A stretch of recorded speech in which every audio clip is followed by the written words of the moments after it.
Chapter 202. Chapter 202. Guan Xueming's disciple, the doctor, wasn't an TCM doctor, but he had some knowledge of TCM back when he was in medical school.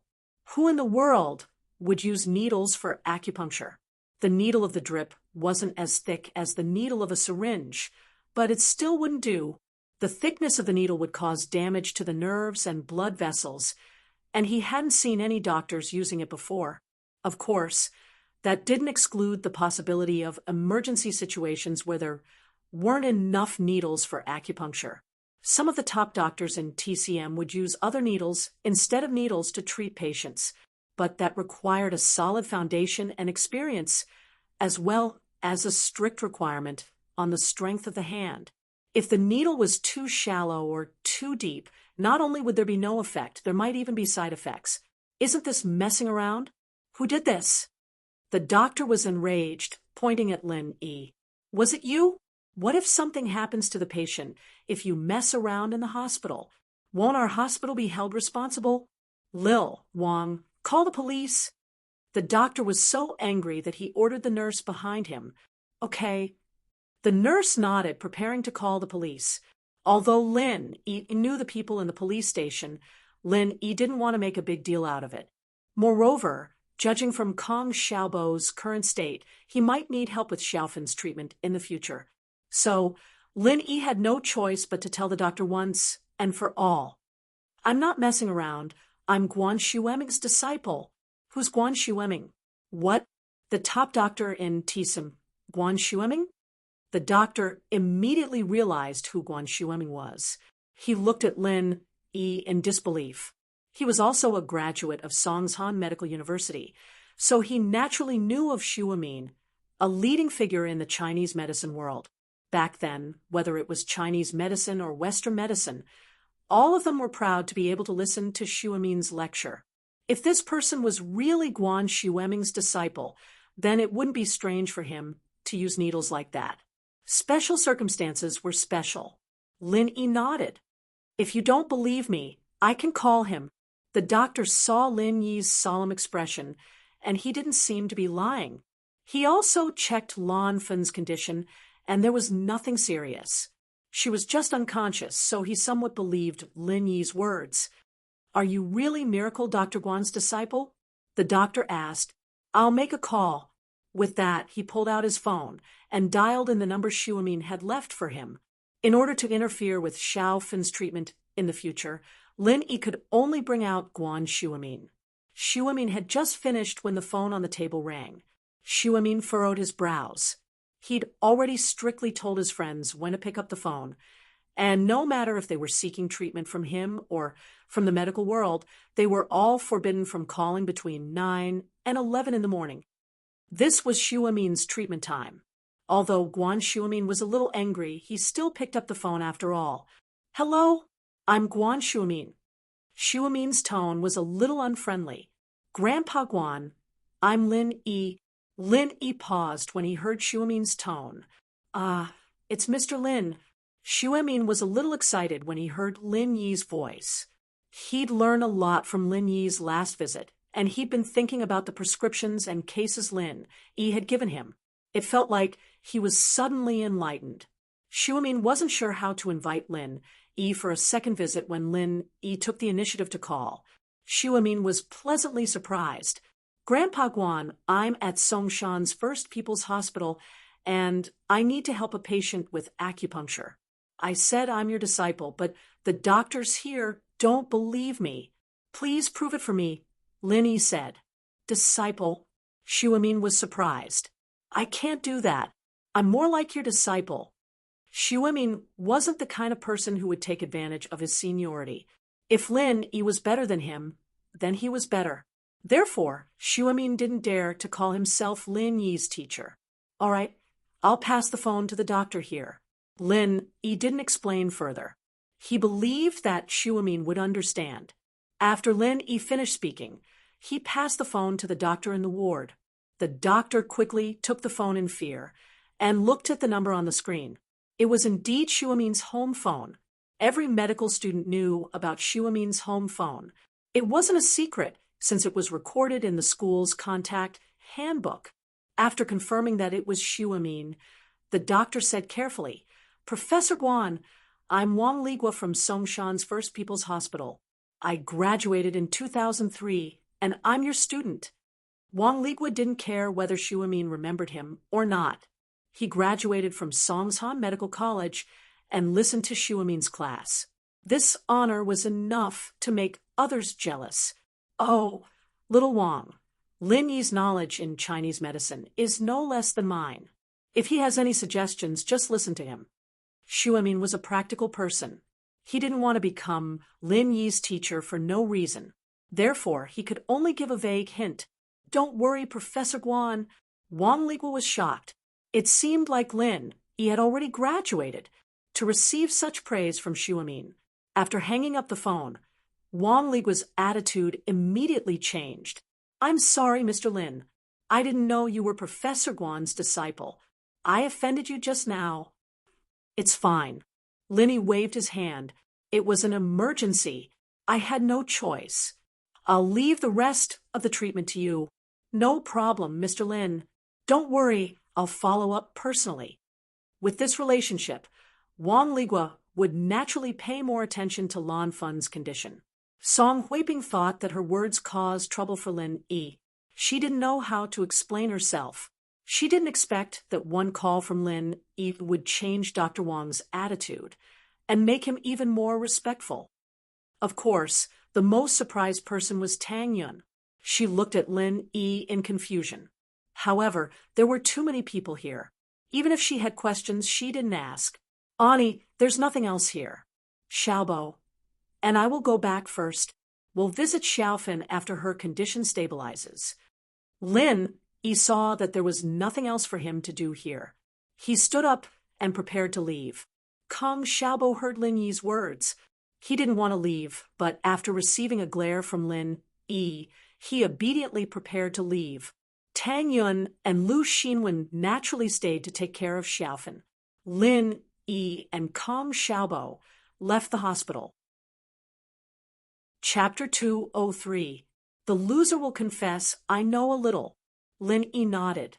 "Boss, is it like what they say on TV, where a needle can cure 100 illnesses?" Kong Xiaobo asked curiously. "I can definitely cure 100 illnesses, but my ability is limited." Lin Yi smiled. Traditional Chinese medicine is broad and profound, and it's said that acupuncture can cure 100 illnesses. But those who truly grasp the skill and master it are few and far between. "Oh." Kong Xiaobo nodded. "Then Xiaofan's illness. Her illness is mainly psychological, and she should be able to recover if we can help her," Lin Yi said. Kong Xiaobo was just curious and didn't pursue the topic after hearing Lin Yi's words. "Boss, why did you drag me away? I wanted to wait for Xiaofan to wake up. Can't you see that her emotions are unstable? She thinks of Kong Mingming whenever she sees you." Lin Yi said, "Do you want her to act up when she wakes up?" Kong Xiaobo froze. Why didn't he think of that? Indeed, Xiaofan went crazy twice because she saw him. The first time was when she suddenly jumped off the building, and the second time was in the hospital room. If it wasn't for him, she wouldn't be like that. "We'll come back after she stabilizes," Lin Yi said. "Oh, then where are we going now? Are we going back for barbecue?" Kong Xiaobo asked. "What's there to eat? Tang Yun is in the hospital, and you still have the nerve to go back." Lin Yi smiled bitterly. "We'll talk about it next time."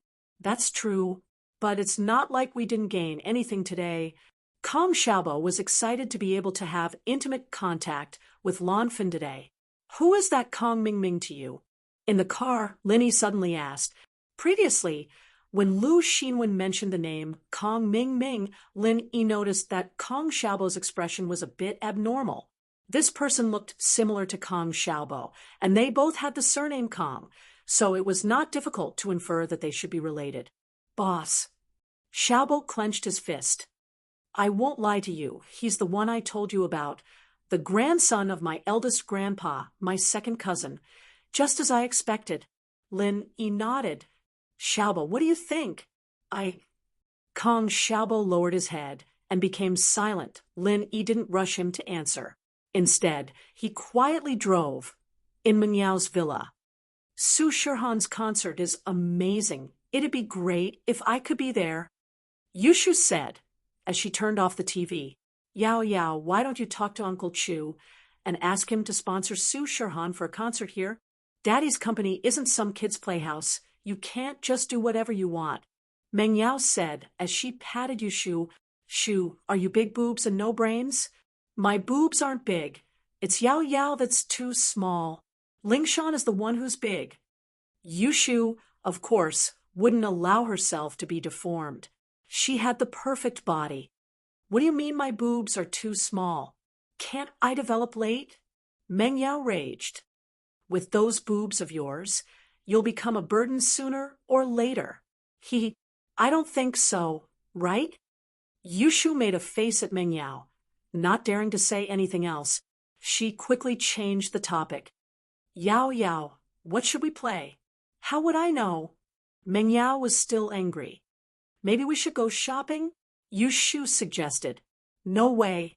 Meng Yao was much stronger than Yushu when it came to the big picture. We almost got into trouble at the bar last time. Daddy's company might be in trouble. We can't cause trouble for him. Oh, Yushu was a little disappointed. Shield Bro left early in the morning. Otherwise we wouldn't be afraid. Do you really think he's invincible? Meng Yao curled her lips. He's only good at teaching Pinliang and his gang a lesson. What can he do if he meets someone stronger? I think Shield Bro's pretty strong. Yushu disagreed. Didn't he come back safe and sound that day? He's fast, isn't he? Meng Yao said. Shu, do you like him? What do I like? Uncle Chu wants a son-in-law. Yushu blushed. All right, Yao Yao, let's not talk about him. You said it first. Meng Yao didn't hold back at all. Yushu blinked. Why don't we play hide and seek? Hide and seek? Meng Yao looked at Yushu, confused. Hide and seek how? In this villa? It's not that big. We can find it anywhere. Don't we have the garage and the yard?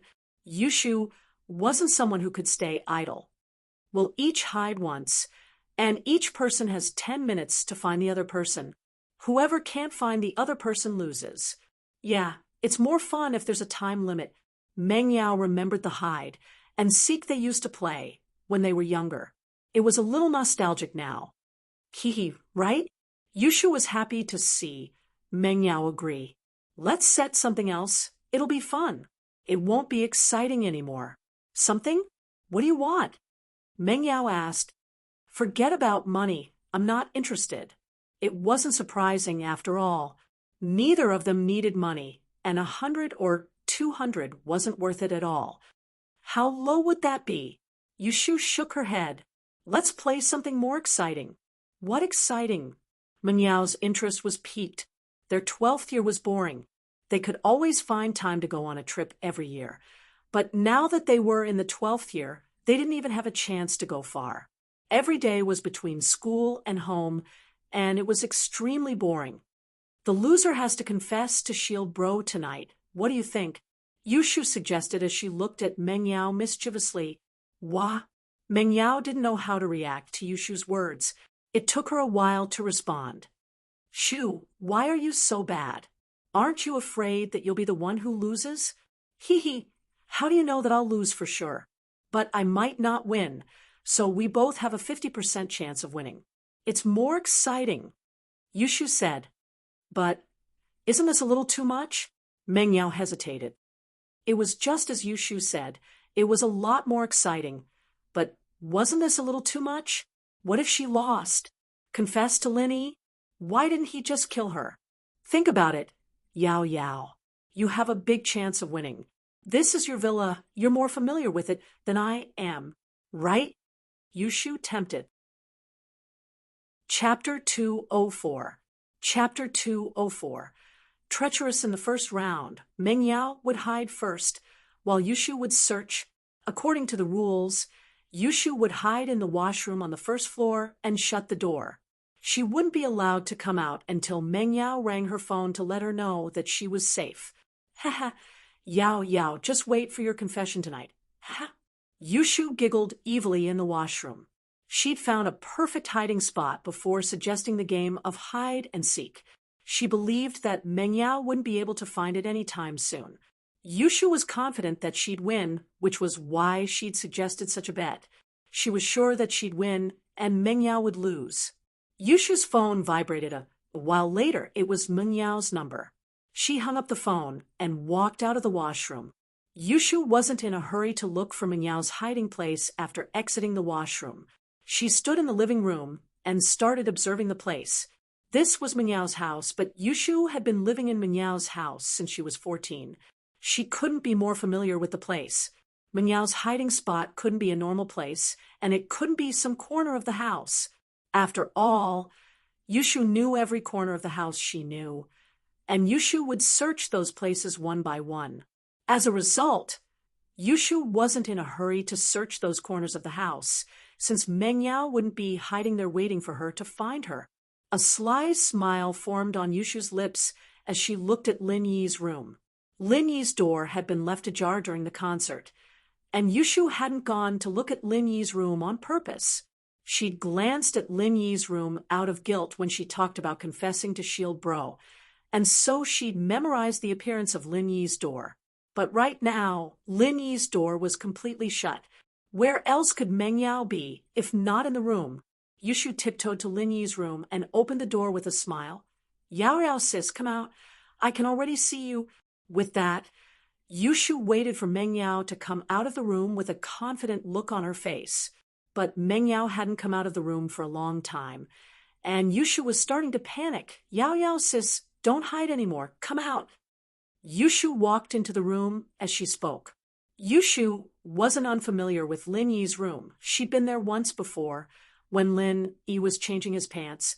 She'd even blushed when she saw him. Yushu's eyes darted around the room. Her computer was on the desk, but there was no one under the desk. Under the bed, there was no way to hide anyone. The wardrobe was basically empty, with only 2 or 3 of Lin Yi's new clothes hanging there. The washroom, there was no one there, but there were 2 pairs of Lin Yi's underwear hanging on the drying rack. Yushu was a little puzzled. Where was Yao Yao sis? Where was she? Could she be invisible? Yushu searched the room a few more times, but there was no sign of Meng Yao. She felt a little discouraged. Could it be that Meng Yao really wasn't in the room? Yushu's phone vibrated again, just as she was thinking about it. She took it out and picked it up helplessly. Yao Yao sis, where are you? Shoo, it's been 10 minutes. You still haven't found me. Meng Yao's voice sounded a little smug. Yao Yao sis, where are you hiding? Yushu looked around the room as she spoke, trying to find the source of the voice, but couldn't find it. Meng Yao probably wasn't talking in the room. I'm in our bedroom. I laid on the bed for a while, waiting for you to come find me, Meng Yao said lazily. She was obviously trying to piss Yushu off. Yushu almost dropped the phone on the floor. You're in the bedroom? But I saw Shield Bro's door was closed. Oh, I just closed it, Meng Yao said casually. I was worried that he might have some valuables in his room. And if we broke them while we were playing hide and seek, he'd come after us again. Yushu didn't think that Meng Yao would close Lin Yi's door for this reason. Wasn't this a little too much? Isn't this clearly making me fall for it? Yao Yao sis, why are you so sinister? Sneaky? Why don't I think so? Meng Yao smiled. Shoo, I'm coming downstairs. It's your turn now. You better hide well, or else you'll be the one confessing. Yushu hung up the phone gloomily and waited in the living room for Meng Yao to come downstairs. After a while, Meng Yao came downstairs. Yushu gritted her teeth when she saw that Meng Yao was indeed upstairs. Yao Yao sis, it's my turn. You wait in the bathroom, Yushu said. Okay, call me when you're done hiding, Meng Yao said nonchalantly. She had already won the first round. And even if she lost the next round, it would be a draw. She wasn't nervous at all. Meng Yao went into the bathroom and closed the door. Yushu went to hide. Yushu wanted to hide in a random place this time, but she couldn't take the risk after losing the last round. She could only hide in the most powerful place. After Yushu saw that Meng Yao had closed the bathroom door, she tiptoed out of the villa and came to the villa's yard. In the backyard of the villa, there was an independent storage room. It was surrounded by a fence, and it was usually locked. Since Meng Yao lived by herself, she didn't have any junk around. She hadn't used this storage room ever since she bought the villa, but a long time ago, Yushu had been playing badminton with Meng Yao in the yard, and the badminton had fallen into the fence of the storage room. Yushu had dug her way through the fence and picked it up. This was a unique hiding place. Yushu believed that Meng Yao wouldn't even think of coming here after she'd hidden herself in the iron gate was locked, and Meng Yao probably wouldn't even remember where she put the key. Why would she come here to look for Yushu? Chapter 205. Chapter 205. Tragic Shiyushu was trying her best to squeeze her body into the fence. It was taking a lot of effort. Had she gotten fatter? Why wasn't it as easy as before? Oh, she'd probably grown up. The last time she'd gotten in was 4 years ago, when she'd just moved into this villa. Phew. Yushu let out a long sigh of relief after getting halfway in. She should have looked for the key to the fence if she'd known it was this hard. Yushu wiped the sweat off her forehead and got ready to go deeper, but her chest hurt as soon as she tried. The iron bars were stuck between her two bunnies. Yushu wasn't willing to give up as she tried to squeeze her body into the fence again. I can't, it hurts. Yushu's chest was hurting. Wouldn't it hurt to get in there? How unlucky. Yushu realized for the first time that her breasts had become a burden. Meng Yao was right about it. It was only a matter of time before her breasts became a burden. What a tragedy. Confessing was fine. She couldn't just get stuck like that. Could she? Yushu sighed and gave up on the idea of going deeper, preparing to move the other half of her body out. But the next moment, Yushu realized that it was a tragedy for her. She couldn't move the other half of her body out. Wouldn't she be able to get in if she could move it out? She couldn't be that unlucky, could she? Yushu was starting to panic. This wasn't a joke. She'd be a laughingstock if word got out that she was stuck in the fence. Yushu quickly pulled out her phone and called Meng Yao. The call went through, but Meng Yao hung up after a few rings. Evidently, Meng Yao had misunderstood that Yushu was giving her a signal to start searching. Yushu quickly restarted the call, and Meng Yao picked it up after a few rings. Shu, what's up? I was just about to go look for you. You have a lot of phone bills, don't you? Yao, help, I'm stuck. Wah. Yushu was panicking. She was stuck in the fence, unable to get in or out. What was she supposed to do? Meng Yao blinked. Shu, what did you say? What do you mean you're stuck? What's wrong with you? Yao, come to the storeroom in the villa's backyard. I'm stuck.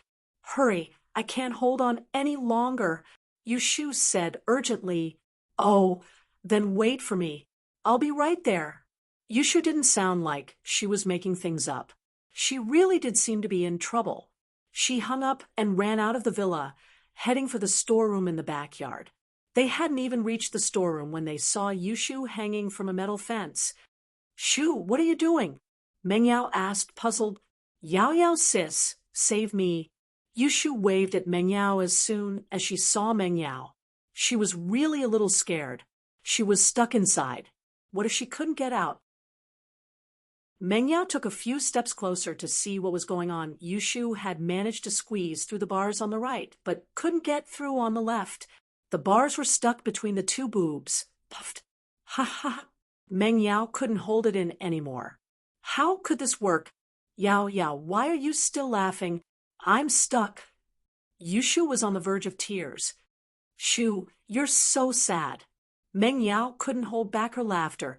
See, I told you, your boobs will be a burden sooner or later. If it were me, this wouldn't happen. Yao, I'm sorry, okay? I won't talk about you anymore. Think of something. Let me out first. Yushu apologized profusely. Let me think. Meng Yao couldn't hold back her laughter. How about I cut off a piece of your boobs? Yao. Yushu was getting a little angry. I'll ignore you if you keep joking. All right, Shu, I'll stop joking. I'll think about what to do. Meng Yao quickly shut her mouth. Thinking about it, Yushu was indeed a tragedy. She shouldn't have made fun of her. Okay, Yushu nodded. She put all her hopes on Meng Yao. Maybe I can help you press one side of your boobs, and you can squeeze in as hard as you can? Meng Yao couldn't think of any good ideas. Will that work? Won't it hurt? Yushu was a little scared, but there's no other way. Meng Yao really didn't know what else to do. Let's give it a try then. Yushu nodded. And so, the two girls started fiddling with it. People who didn't know better would think that they were playing some high-tech video game. It hurts. I can't anymore. Yao, I'm going to die. I'm not doing this anymore. Yushu started crying loudly. Shu, you have to hold on a little longer. How else are you going to get out? Can't you just eat and sleep in here? What if you need to go to the toilet? Meng Yao said, you have to hold on. But Yao, I'm really going to be crushed to death by you. Yushu's voice had already changed. Just squeeze a little harder, and you'll be able to get out. Meng Yao encouraged, but I can't use my strength. It hurts. Yushu said, feeling wronged. Then what do we do? Meng Yao didn't have a choice. Maybe I should call Lin E and have him pull you from the front while I press from the back. Maybe you can get out after we've made up our minds. Yushu shivered just thinking about it. This was hell on earth, but she had no choice but to nod in order to get out. Yao, hurry up and call Shield Bro. Linny was still driving, ignoring Kong Xiaobo, leaving him alone. Boss, I've made up my mind. Kong Xiaobo suddenly raised his head and looked at Lin Yi. Boss, I really have feelings for Fun. I can't deny that I'm a little impulsive, but I really like her. Ever since I saw her picture, I had a good impression of her, especially after knowing her pitiful background. I don't dislike her at all. Instead, I pity her even more. Boss, can you let me try to get in touch with her? Lin Yi wasn't too surprised by this result. He'd expected this to happen a long time ago. He only gave Kong Xiaobo some time to calm down and think about the pros and cons. Her psychological problem can be cured, but her leg. Chapter 206. Chapter 206. Why didn't you say so early? Haha, I've never stopped you from dating her. This is your decision, and I'll always support you. Lin Yi said as he patted Kong Xiaobo on the shoulder. But this road might be a bumpy one. If I love her, then I'll walk down this path. I need to be sure of my feelings. Kong Xiaobo said with a fist clenched. Boss, I'll be confident as long as you support me. Lin Yi was just about to say a few words of encouragement when his phone rang. It was the Mississippi. What's up? Lin Yi asked, not wanting to call Meng Yao's name, since Kong Xiaobo was right beside him. Linny, where are you? Come home. Quick. Shu's in trouble. Meng Yao said, in a panic. Trouble? What happened? Don't worry, I'll be right back. Meng Yao's words weren't very clear on the phone, but Lin Yi still had to get back as soon as possible. He didn't want to waste time with Yushu in trouble. Boss, what's up? Kong Xiaobo couldn't hear Meng Yao's words, but Lin Yi did. Yeah, something happened at home. I'll drop you off at Ningxia Road. I won't be sending you back. Lin Yi said, It's fine, boss. Maybe I can get out now. There's a bus stop up ahead. Kong Xiaobo said, not wanting Lin Yi to send him back. I'll pass by Ningxia Road. It's fine, Lin Yi said as he sped up. The speed limit in Songshan was 60 kilometers per hour, but there were some roads with fewer cars that allowed for speed. It'd be bad if they got caught on speed cameras, though. But Lin Yi didn't care about all that. The car was Yushu's, and he was in a rush to get home because of Yushu as well. Miss Chen wouldn't blame him even if he got a fine. Lin Yi dropped Kong Xiaobo off at Ningxia Road and sped back to the villa. Lin Yi charged into the villa after he parked the car. Yao, Shu? No answer. Lin Yi frowned. Did something really happen? Did Siwa's men come to the villa? But that was impossible. The villa area had 24-hour surveillance cameras, and there were security guards on duty. It was impossible for anyone to cause trouble here. General Weiwu, where's Yao Yao? Lin Yi suddenly saw General Weiwu at the staircase, so he didn't care if it could understand him or not, and asked casually. General Weiwu raised its head and looked at Lin Yi before lowering its head again, not saying a word. Fuck, you stupid dog. I'm talking to you. Lin Yi kicked General Weiwu, panicking. Woof. General Weiwu barked and ran out of the villa with Lin Yi towards the backyard. Lin Yi followed behind General Weiwu, confused. He didn't know if it knew where Meng Yao was, or if it was just running around blindly.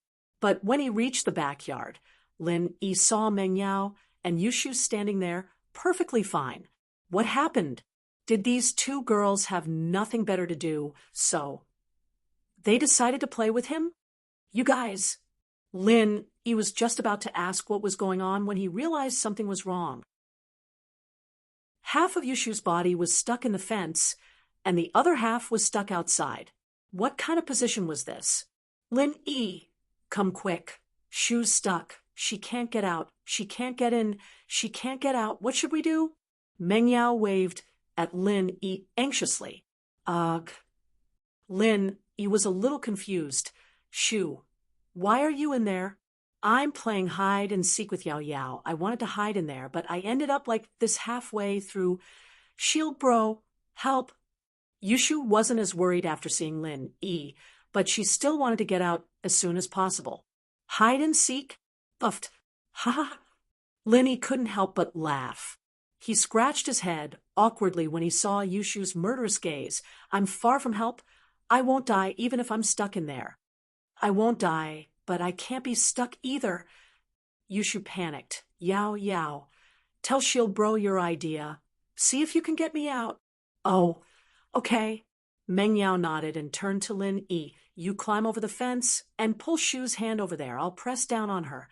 There, see if I can get her over there. Meng Yao was too embarrassed to say boobs or boobs in Lin Yi's presence, so she could only use there. Lin Yi flipped over the fence in no time. I'll hold her now. Yeah, I'll count to 3, and you pull. Meng Yao nodded. Okay. Lin Yi pulled Yushu's hand. Ready. 1, 2, 3. Meng Yao pressed down on Yushu as Lin Yi pulled. Yushu was on the verge of tears. It hurts. It hurts so much, I can't take it anymore. Let go of me. I'm not going out. Meng Yao quickly let go, and Lin Yi didn't dare pull as well. You two are trying to kill me. Yushu covered her chest with her hands, tears coming out of her eyes. Lin Yi, think of something. What should we do? Meng Yao really didn't know what to do. Maybe we should call the police? Don't. Yao Yao. If that woman Ling Shan saw me like this, she'd laugh herself to death. Yushu shook her head, dissatisfied. But you can't just be stuck like this. Meng Yao said, I can get her out. Lin Yi interrupted. You can? Meng Yao blinked. Why didn't you say so earlier? What are you waiting for? But you didn't let me say anything just now. I was just doing what you told me to do. I thought you had some good idea. Lin Yi said, putting on a bitter face. You. Meng Yao was pissed off. Lin Yi, hurry up and think of something. Lin Yi, naturally, was just playing along with Meng Yao's antics, trying to tease Miss Chen a little, letting her know how powerful he was. So she wouldn't have to hang a toilet paper on the side to blackmail him all the time. Lin Yi smiled faintly as he reached his hand out, almost touching Yushu's chest. Hey, Shield bro, what are you doing? Yushu jumped, startled. Was Lin Yi trying to take advantage of her? Getting you out. Lin Yi didn't bother with her. He reached his hands out and grabbed the 2 bars on Yushu's chest and back, one on the left and one on the right. The one on the back was fine, but the one in front of her chest made contact with Yushu's chest. Chapter 207. Hey Bao escapes. It wasn't that Lin Yi didn't want to take advantage of her, but he didn't dare. The miss was right there, watching him, flirting with her best friend. Lin, he wasn't that reckless. However, this feeling was really not bad. Just touching the wrist was already very impressive. Lin, he chuckled dryly at Yushu's murderous glare, deciding not to take advantage of her anymore. He exerted some force with his hands, and the bars were pulled apart. Done. Lin, he said as he let go, standing to the side. Ah. Yushu tried it out and got through the bars easily. That easy? It's that simple. Lin E nodded. That easy? Why did you pull me? Yushu panicked. My chest. It hurts. Ahem. Shu. Mengyao glared at Yushu. Watch your mouth. Yushu blushed a little, but didn't care. Shield bro, did you do it on purpose? Yao Yao made me do it. Lin E said innocently. I thought her method was the best. Lin E, stop trying to drive a wedge between us. Meng Yao wasn't happy about it. What do you mean my method is the best? I know you can pull the bars open. Ha. Lin E smiled. If there's nothing else, I'll put the bars back to normal. Don't go through them next time, but you should be fine if you do it. Yao Yao. With that, Lin E restored the 2 bars back to their original state. Lin E, what do you mean? Are you saying that my chest is small? Meng Yao exploded at Lin Yi's words. I didn't say that. Lin E sweated. He just said something random, and Meng Yao was reacting like that. I'll be going if there's nothing else. Come back here. Meng Yao was pissed when she saw Lin E running away. Yao Yao, there's a benefit to having a small chest. You won't get stuck. Yushu said weakly as she looked at the enraged Meng Yao. Shoo. Meng Yao's face darkened as she glared at her. How could you persuade someone like that? Stuck? There are so many big-breasted girls here, but I don't see any of them getting stuck. Only an idiot like you can get stuck. Yao Yao, don't be angry. Pin Liang likes you no matter how big or small your chest is, Yushu said seriously. Shu, did you do it on purpose? What does that have to do with me? Meng Yao is going crazy. You're right, as long as Shield Bro likes it. Yushu nodded. Meng Yao was speechless. She couldn't be bothered to get angry with Yushu anymore. Her best friend was going to die sooner or later. Meng Yao rolled her eyes as she remembered something. Shu, you lost in hide and seek, didn't you? Ah, Yushu was reminded by Meng Yao, and her vision darkened as she remembered the wager. What did it mean to get caught in one's own trap? Yushu hated herself for talking so fast. Why did she have to play with a wager all of a sudden? Yao Yao sis, I'm stuck here. Otherwise, you wouldn't be able to find me, Yushu argued. Nonsense. I could find you even if you weren't stuck. Meng Yao said. Shu, you can't go back on your words. Otherwise, I won't play with you anymore. Oh. Yushu was a little discouraged by Meng Yao's threat. All right, I'll go. When? Meng Yao knew how weird Yushu was. If she didn't tell her the time, she'd probably drag it out. Dinner. Dinner time? Yushu wanted to prepare.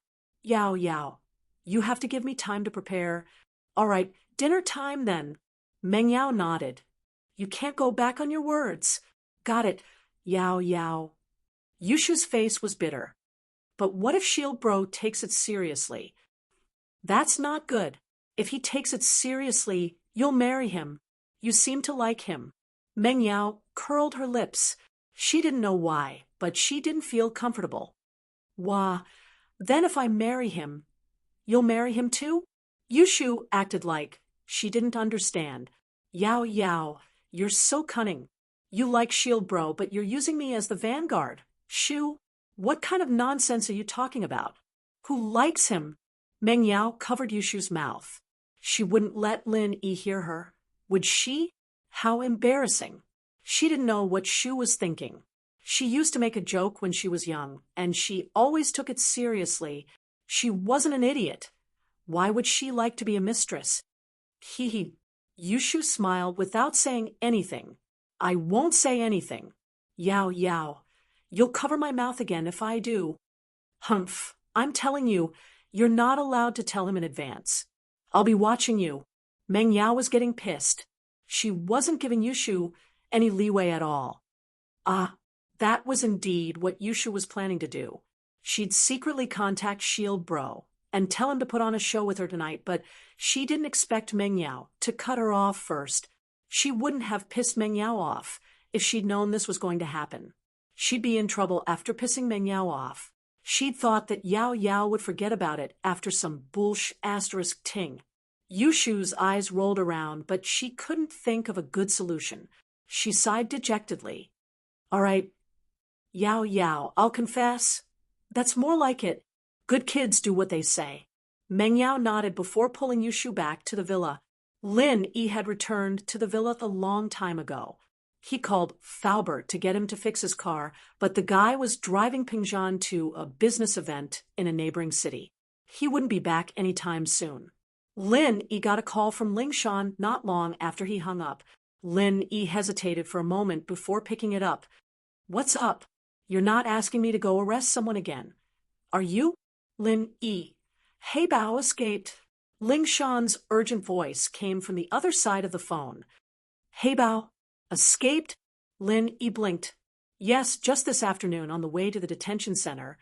Hey Bao suddenly went berserk, injuring 3 police officers and 2 auxiliary officers. One of them's in critical condition. He's still in critical condition in the hospital. Lingshan said, What? He injured 3 police officers and 2 auxiliary officers? 5 people? Are you serious? Lin Yi blinked. This Heibao wasn't that strong, so how could he injure 5 people? Was this a joke? Chapter 208. The Miss Bringing a Man Home? I'm not joking, Lingshan said solemnly. Lin Yi, I know it's hard to believe. I was shocked myself when I first heard the news, but it's the truth. Heibao was the only suspect in the car? Lin Yi frowned. If Heibao was this strong, he wouldn't have beaten him up that day. Only him. Lin Yi, I know what you're trying to say, but I can say for sure that Heibao did this all by himself. Lingshan said, I don't know if you're familiar with the Division of Strength in Jianghu, but old Zhang in the police force is also a retired master of the special forces. He's always in the car when escorting suspects, and this time is no exception. He fought Heibao, and Heibao was a level higher than him. I believe old Zhang's words. Division of Strength in Jianghu? I've heard about it from Jun Bro. Lin Yi found the whole thing a little strange, but Lingshan's insistence meant that there had to be something else going on. Sky, Earth, Xian, and Huang, golden class masters, can dominate the cities. That's right, old Zhang's a golden class early phase. He's not as strong as me, but it's enough against normal people. Lingshan said, according to his judgment, Heibao should be golden class late phase peak. Otherwise, old Zhang wouldn't have been able to take one hit. Golden class late phase peak. Lin, he couldn't help but click his tongue. What the hell? How did a weak guy like that become a golden class late phase peak? What kind of joke was this? If he didn't hide his strength from the start, then he must have used some method we don't know of to raise his strength to golden class late phase peak in an instant. Lingshan explained, the latter is more likely. Lin Yi said after some thought, if it's the first, then he wouldn't have to run away after getting caught. He could have killed me when I was beating him up and run away before you guys showed up. Of course, Lin Yi was exaggerating a little. It wasn't that easy for a peak late phase golden class to kill him. Although this division of strength was a relatively common way of dividing, it depended on the martial arts practiced by each person. When people of the same level really fought, there would be a huge difference in strength. That's right, we think so too. Lingshan said, this news will still get out, but I'm calling to remind you that you're the one who sent Heibao in, and I'm worried that he'll take revenge on you. Where do you live? Shall I send some policemen to guard the area? No need. If he comes looking for me, I will send him back to you, Lin Yi said calmly. Peak late phase golden class. Heh, it's good that you're here, then I won't have to go look for you. Lin Yi, I'm not joking with you. I don't know if you understand how strong a golden class late phase peak is. Ling Shan was a little annoyed at Lin Yi's attitude. She was reminding him out of goodwill, but he didn't seem to care at all. Why was this man so sloppy? How could he become Captain Yang's friend? I know, I'm just a little stronger than you. Don't worry, I'm just a little stronger than you. I'll be fine, Lin Yi said seriously. Ling Shan was a little speechless. Do what you want. I'm reminding you already. Ling Shan hung up the phone, pissed off. What kind of person was this? Treating good intentions like bad intentions. Hey Bao? Suddenly increased strength? This is quite interesting. Lin Yi mumbled to himself as he put the phone aside. But so be it. He could go wherever he wanted, as long as he didn't bother Lin Yi. Yushu tried to sneak away from Meng Yao a couple of times before dinner, but Meng Yao noticed her every time she tried. Yushu, where are you going? Ugh. Yao, I'm going to the washroom. Yushu said weakly. There's one in the room. What are you going to do? Meng Yao pointed at the washroom. Oh, I forgot. I thought it was in school. Yushu said helplessly as she got up. Give me your phone. Meng Yao didn't let her go. Okay. Yushu handed her phone over, completely giving up on the idea. It seemed like she had to confess tonight. The dinner wasn't delivered by Faubert, but by an assistant from Pengzhan's company. Faubert had called Meng Yao earlier to tell her that he was going to a business event with the Mr. Chu, and that the person delivering the dinner was the company's assistant. Meng Yao didn't mind, however. This kind of thing happened quite often in the past, and she knew the assistant as well. She agreed without a second thought. The villa's doorbell rang at 6, and Lin Yi went to open the door, thinking that it was Faubert delivering the dinner. He didn't expect it to be a man he didn't know. May I ask who you're looking for? Lin Yi didn't open the door for him, asking instead, The man paused as he looked at the house number. He wasn't at the wrong place, was he? Wasn't this the Miss House? Why was there a man here? Only Pengzhan and Faubert knew that Lin Yi was living here, and no one else in the company knew about it. It was no wonder that the assistant was confused. Excuse me, is this Miss Meng Yao's house? I'm looking for her. The man asked carefully after making sure that he wasn't at the wrong place. Oh, you're looking for Yao Yao. What's up? Lin Yi looked at the man suspiciously, but Lin Yi could guess what he was here, for when he saw the lunchbox in the man's hand. Since Faubert was going to a business event with Pengzhan, naturally he couldn't deliver Meng Yao's dinner at night. It was normal for him to send someone else. You're here to deliver the dinner? Lin Yi asked before the man could say anything. Yeah. The man nodded. He was getting more and more curious about Lin Yi's identity. Who was this man who appeared in the Miss House? Especially when he addressed Miss intimately, calling her Yao Yao. This man couldn't be the Miss boyfriend, could he? She brought him home when Mr. Chu wasn't at home, but he didn't expect to bump into him. The man felt sad at the thought. He thought that this was a good chance for him to show off. Only trustworthy people could do private things for the company's leaders.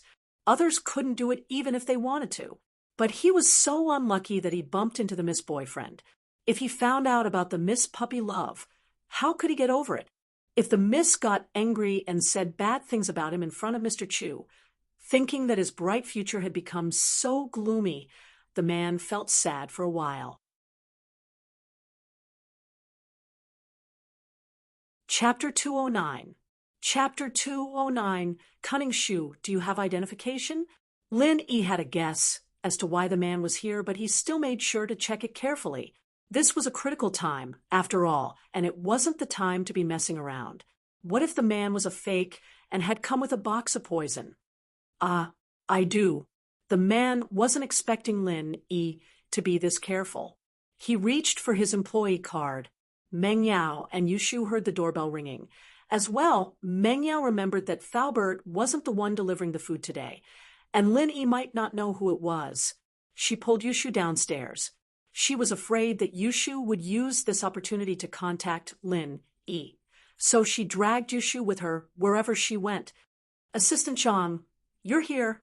Meng Yao saw Lin Yi asking for Assistant Zhang's identification. As soon as she stepped out of the villa, she felt a little touched by the guy's attentiveness. Miss Chu, Mr. Li went to a nearby city. I'm here to deliver the food for him. Assistant Zhang's face was filled with danger as soon as he saw Meng Yao. He was pissed that he'd caught Meng Yao cheating with her boyfriend, but he had to act like he didn't know anything. Yeah, I got it. Faubert called me, Meng Yao said as she looked at Lin Yi. Lin Yi, this is Assistant Zhang. Just take it when he comes to deliver the food. All right. Lin Yi nodded as he took the box from Assistant Zhang's hands. Meng Yao, on the other hand, didn't think too much about it. Lin Yi living here was her dad's arrangement, and she didn't have any dirty thoughts about it. How would she know what Assistant Zhang was thinking? Assistant Zhang handed the box to Lin Yi before leaving in a hurry. He didn't want to stay any longer in an atmosphere like this. Lin Yi shook his head as he watched Assistant Zhang's hurried back. What was the guy leaving in such a hurry for? Lin Yi took the lunchbox and was about to walk into the villa when Yushu rolled her eyes, thinking about how she should interact with Lin Yi in private. Her eyes landed on the beetle in the yard. Shield bro, how's my car? Not bad, right? It's okay. Lin Yi's heart tightened. This girl wouldn't find out that the car was damaged by me, right? Oh. Yushu's mind raced as she looked at Meng Yao, trying to figure out what to say to Lin Yi. Where are my photos? Why is the ornament on the front of my car gone? Shield bro, hurry up and open the door. I'll go take a look. Shu, are you trying to start a conversation? Meng Yao could tell that something was wrong with Yushu. I took that picture when I was 15. I won't look like that anymore. I have to see where it went. Yushu explained. 15 years old? Meng Yao was pissed. Who could grow smaller and smaller? Who could grow back to how they looked when they were young? Wasn't that *T? What do you mean you won't grow back? I took the picture and put it in the drawer. It'd be bad if Kong Xiaobo recognized me driving your car. Linny didn't know what was wrong with Yushu today, but the way she spoke was weird. Oh, then show me if it's still there. I don't believe you. Did you lose it or break it? Yushu wasn't going to let it go. Meng Yao naturally knew what she was thinking. She was just trying to tell Lin Yi what was going on, wasn't she? She frowned. Lin Yi, open the door and show her. Meng Yao wanted Lin Yi to open the car door and let Shu have a look, and she'd stop. Shu wouldn't be able to do anything with him watching from the side. All right. Lin Yi didn't want to open the door at first, but since the miss had spoken, Lin Yi had no choice but to open the door. He hoped that Yushu wouldn't look at the back seat. Oh, it's here. Yushu found her accessory. She wasn't actually looking for it, but she wanted to use the opportunity to hint to Lin Yi about tonight's action. It'd be too awkward if she confessed abruptly. All right, Shu, since you found it, let's go back to the villa for dinner. We have important things to do after dinner. Meng Yao emphasized the word important, hinting to Yushu that she shouldn't think about anything else and just wait for the confession. Oh, if I can't hang it in the front, I'll hang it in the back then. No one's looking at the back, right? Yushu, of course, wouldn't leave. Her eyes darted back and forth in the car. Suddenly, her gaze stopped at the roof of the back seat of the Beetle. Shield bro, how did my car become like this? Lin Yi was troubled as well. This Yushu never cared about her car. She'd left it in the garage for so long, and she didn't even bother to look at it. What was up with her today? She looked left and right and finally noticed something wrong. Meng Yao thought that Yushu was trying to stall for time again. She pulled on her hand. Shu, don't be so surprised. Let's go eat if there's nothing else. No. Yushu waved her hand. Yao, you didn't see it, but look here. And here, it's all broken. Meng Yao frowned, thinking that Yushu was just messing around. Impatiently, She followed Yushu into the car. Linny, what the hell are you doing? How did it turn into this? Ambushed? Lin E sweated. Ambushed? Someone got in the back seat and ambushed you? How did he get in? Did you let him in? Meng Yao didn't believe him. This car wasn't like a hatchback where you could get in through the back door. The Beetle could only get in through the front seat. Shield bro, you have to take responsibility. Yushu didn't care about the car's condition at all. She just wanted to talk to Lin E. Yao Yao, you can go back first. I need to talk to Shield bro about how to compensate me. No, we can talk about it after dinner. The food's getting cold. Meng Yao rejected. I like cold food. It's harder for me to get esophageal cancer. Yushu wouldn't let go of such a rare opportunity. Then you talk to him. I'll watch from the side. Meng Yao couldn't let Yushu talk to Lin E alone. Oh, okay. Yushu pretended that there was nothing wrong with it. She turned to Lin E. Shield bro, you damaged my car. You have to give me an explanation, right?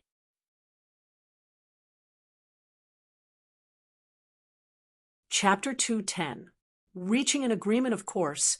That wasn't the main thing. What surprised Lin the most was that Yushu didn't show any anger or heartache after seeing her car wrecked. Instead, her eyes lit up with excitement.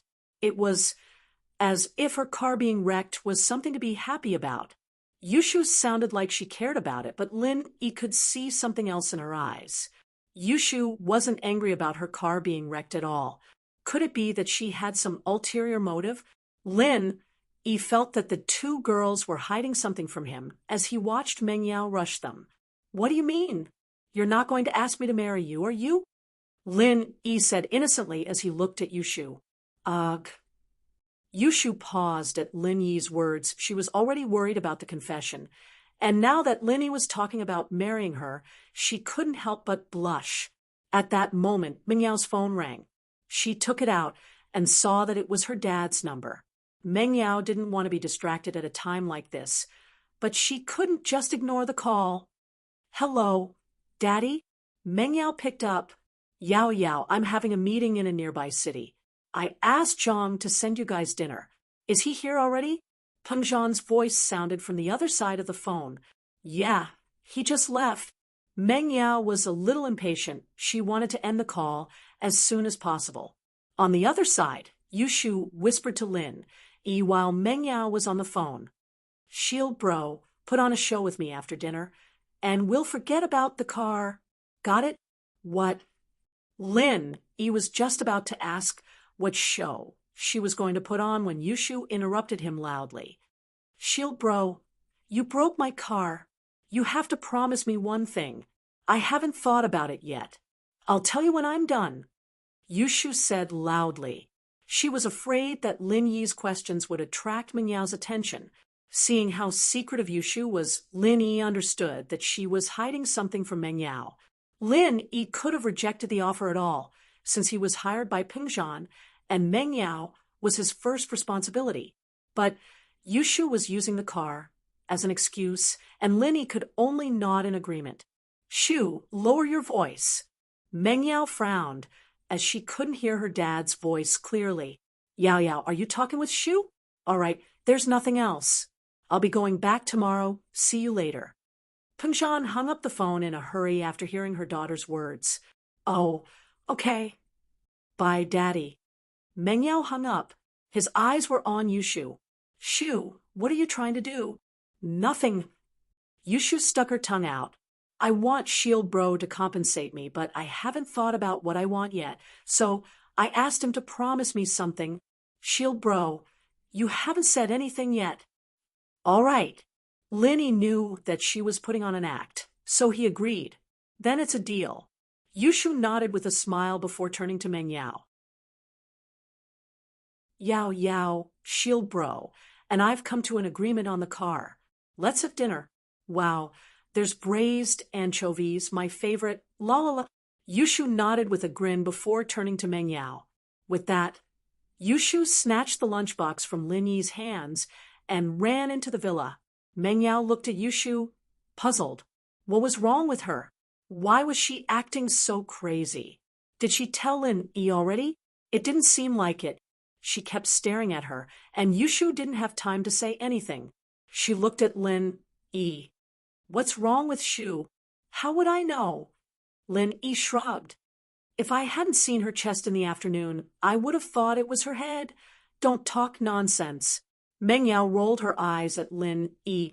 Don't talk nonsense about Shu. Lin E smiled faintly.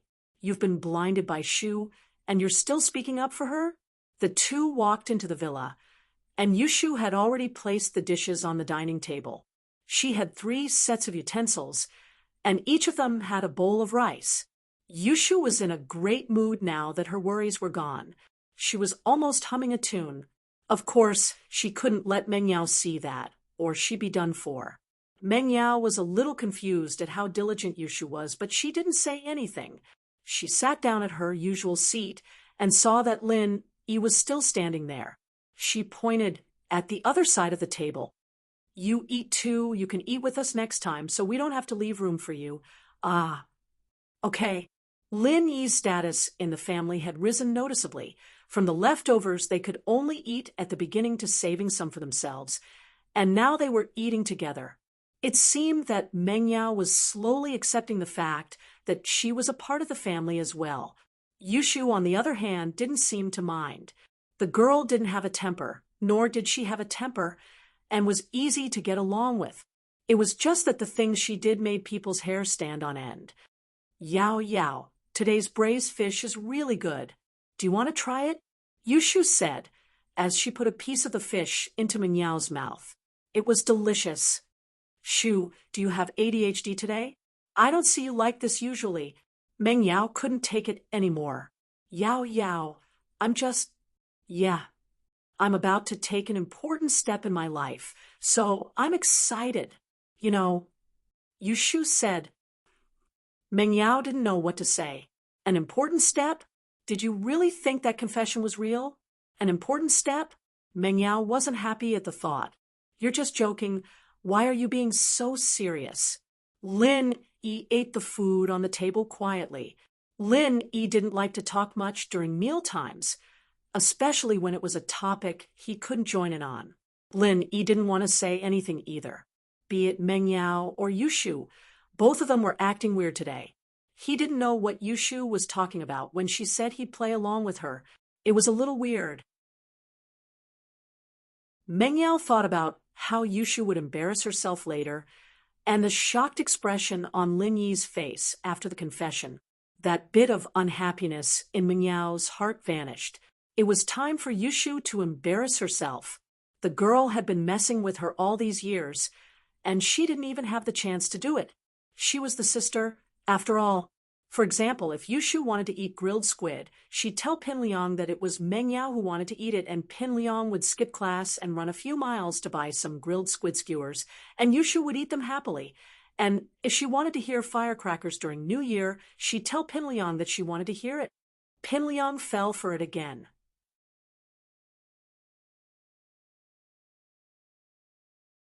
Chapter 2:11. Shu's confession. In actuality, Meng Yao had accused Pin Liang wrongly. Pin Liang had fallen for Yushu's tricks a couple of times, and he'd guessed that Yushu was just messing with him. But it was better to be safe than sorry. What if it was really Meng Yao's request? What if that happened once? Wouldn't Pin Liang cry tears of sorrow? And so, even if he knew that Yushu was lying to him, he had no choice but to do as she said. He was afraid that it really was Meng Yao's idea, and he'd regret it if he didn't do it. And so, Meng Yao was looking forward to Yushu's failure. She finished her dinner quickly, and Yushu was still chewing on the fish slowly, pulling out the bones one by one. She started to panic. Shu, why were you eating so slowly? Eating slowly is good for the body. After all, I don't have anything else to do anyway. So what's wrong with eating slowly? Yushu mumbled as she ate. Yao Yao, what's up? Meng Yao gritted her teeth. She wasn't the one who had anything to do, but she was the one who had something to do. Keep acting. Then, let's see how long you can drag this out. Meng Yao watched as Yushu ate slowly, patting her tummy after a long while. I'm full. Yao Yao. You and Shieldbro are both done? You two are so in sync. Is that so? Meng Yao humphed lightly. Shoo, didn't you tell me that you had something important to say to Lin Yi? Didn't you say that you were about to take an important step in your life? All right, can you tell me now? I want to hear what you have to say. Lin Yi was about to go back to his room after dinner when Meng Yao's words reminded him of what Yushu had said to him. He looked at Yushu, confused. What did she want to say to him? Was she going to play along with her? Yeah, then I'll say it. Yushu looked at Meng Yao, then back at Lin Yi. She was a little embarrassed now. Hurry up, Meng Yao urged. Shieldbro, I like you. Actually, I've had a crush on you for a long time now. Yushu stood up all of a sudden and put her palms together in front of her chest as she looked at Lin Yi, her heart pounding a little as she recalled the scene of a girl confessing her love under the tree when she cleared the game. Ugh. Lin Yi blinked as he remembered Yushu's reminder. Wasn't this what they called acting? At the thought, Lin Yi stood up excitedly and grabbed Yushu's hand. Lil Sishu, I like you too. Actually, when I first came to this villa, I started to like you. It was just that he had never dared to confess. Actually, I really like you. And Yao Yao. Ahem. Meng Yao coughed twice as she listened to Lin Yi's words getting more and more unreliable, dragging her into the mess as well. She was getting more and more uncomfortable. What the hell was Lin Yi talking about? Accepted Yushu's confession? This guy can't be that shallow, right? Why did he accept Yushu's confession just like that? He looked really excited, as if he'd been waiting for a long time. She didn't know why, but Meng Yao was a little confused as she forced a smile. Shoo, I didn't know you liked him. Yushu was a little dumbfounded. She didn't think that Lin Yi would have such a strong reaction, even grabbing her hand and confessing to her. Yushu's heart was in a mess. Her heart was beating really fast.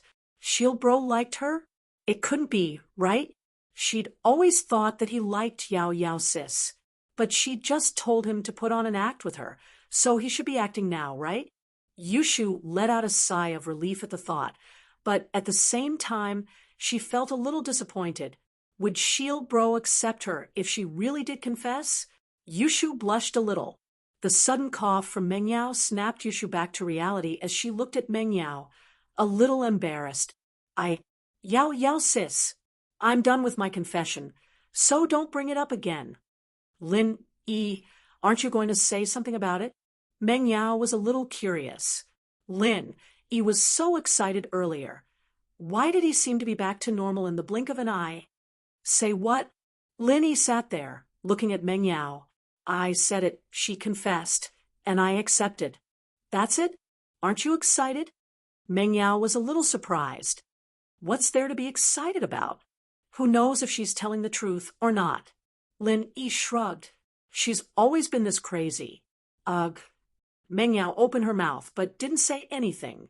Did Lin Yi know that Yushu's confession was just a farce?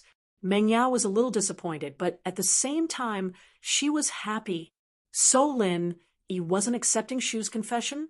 Meng Yao felt that her emotions were a mess right now, and she couldn't stay here any longer. She needed to go back to her room to calm down. Shu, let's go. Meng Yao pulled Yushu up and walked to the second floor.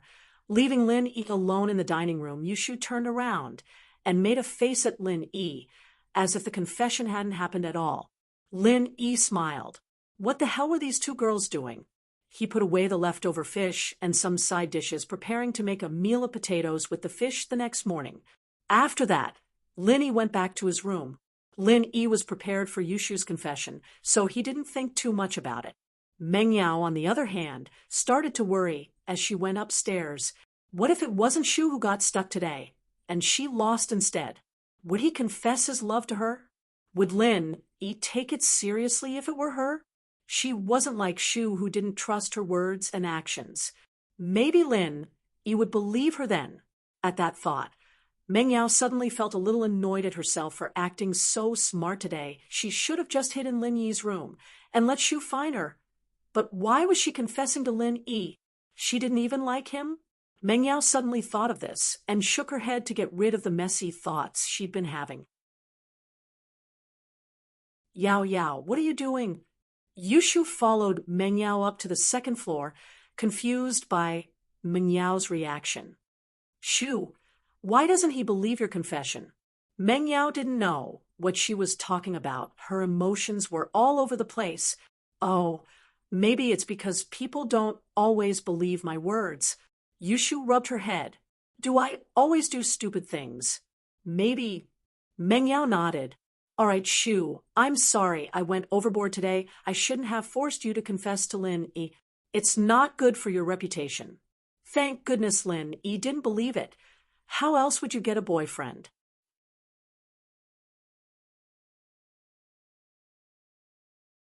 Chapter 2:12. The ghost knocks on the window. Ugh. Meng Yao's words made Yushu a little embarrassed. Yao Yao, don't say that. I'm the one who suggested this bet. I can't just let it go, right? Plus, I actually told Shield Bro while you were on the phone. I asked him to act with me later.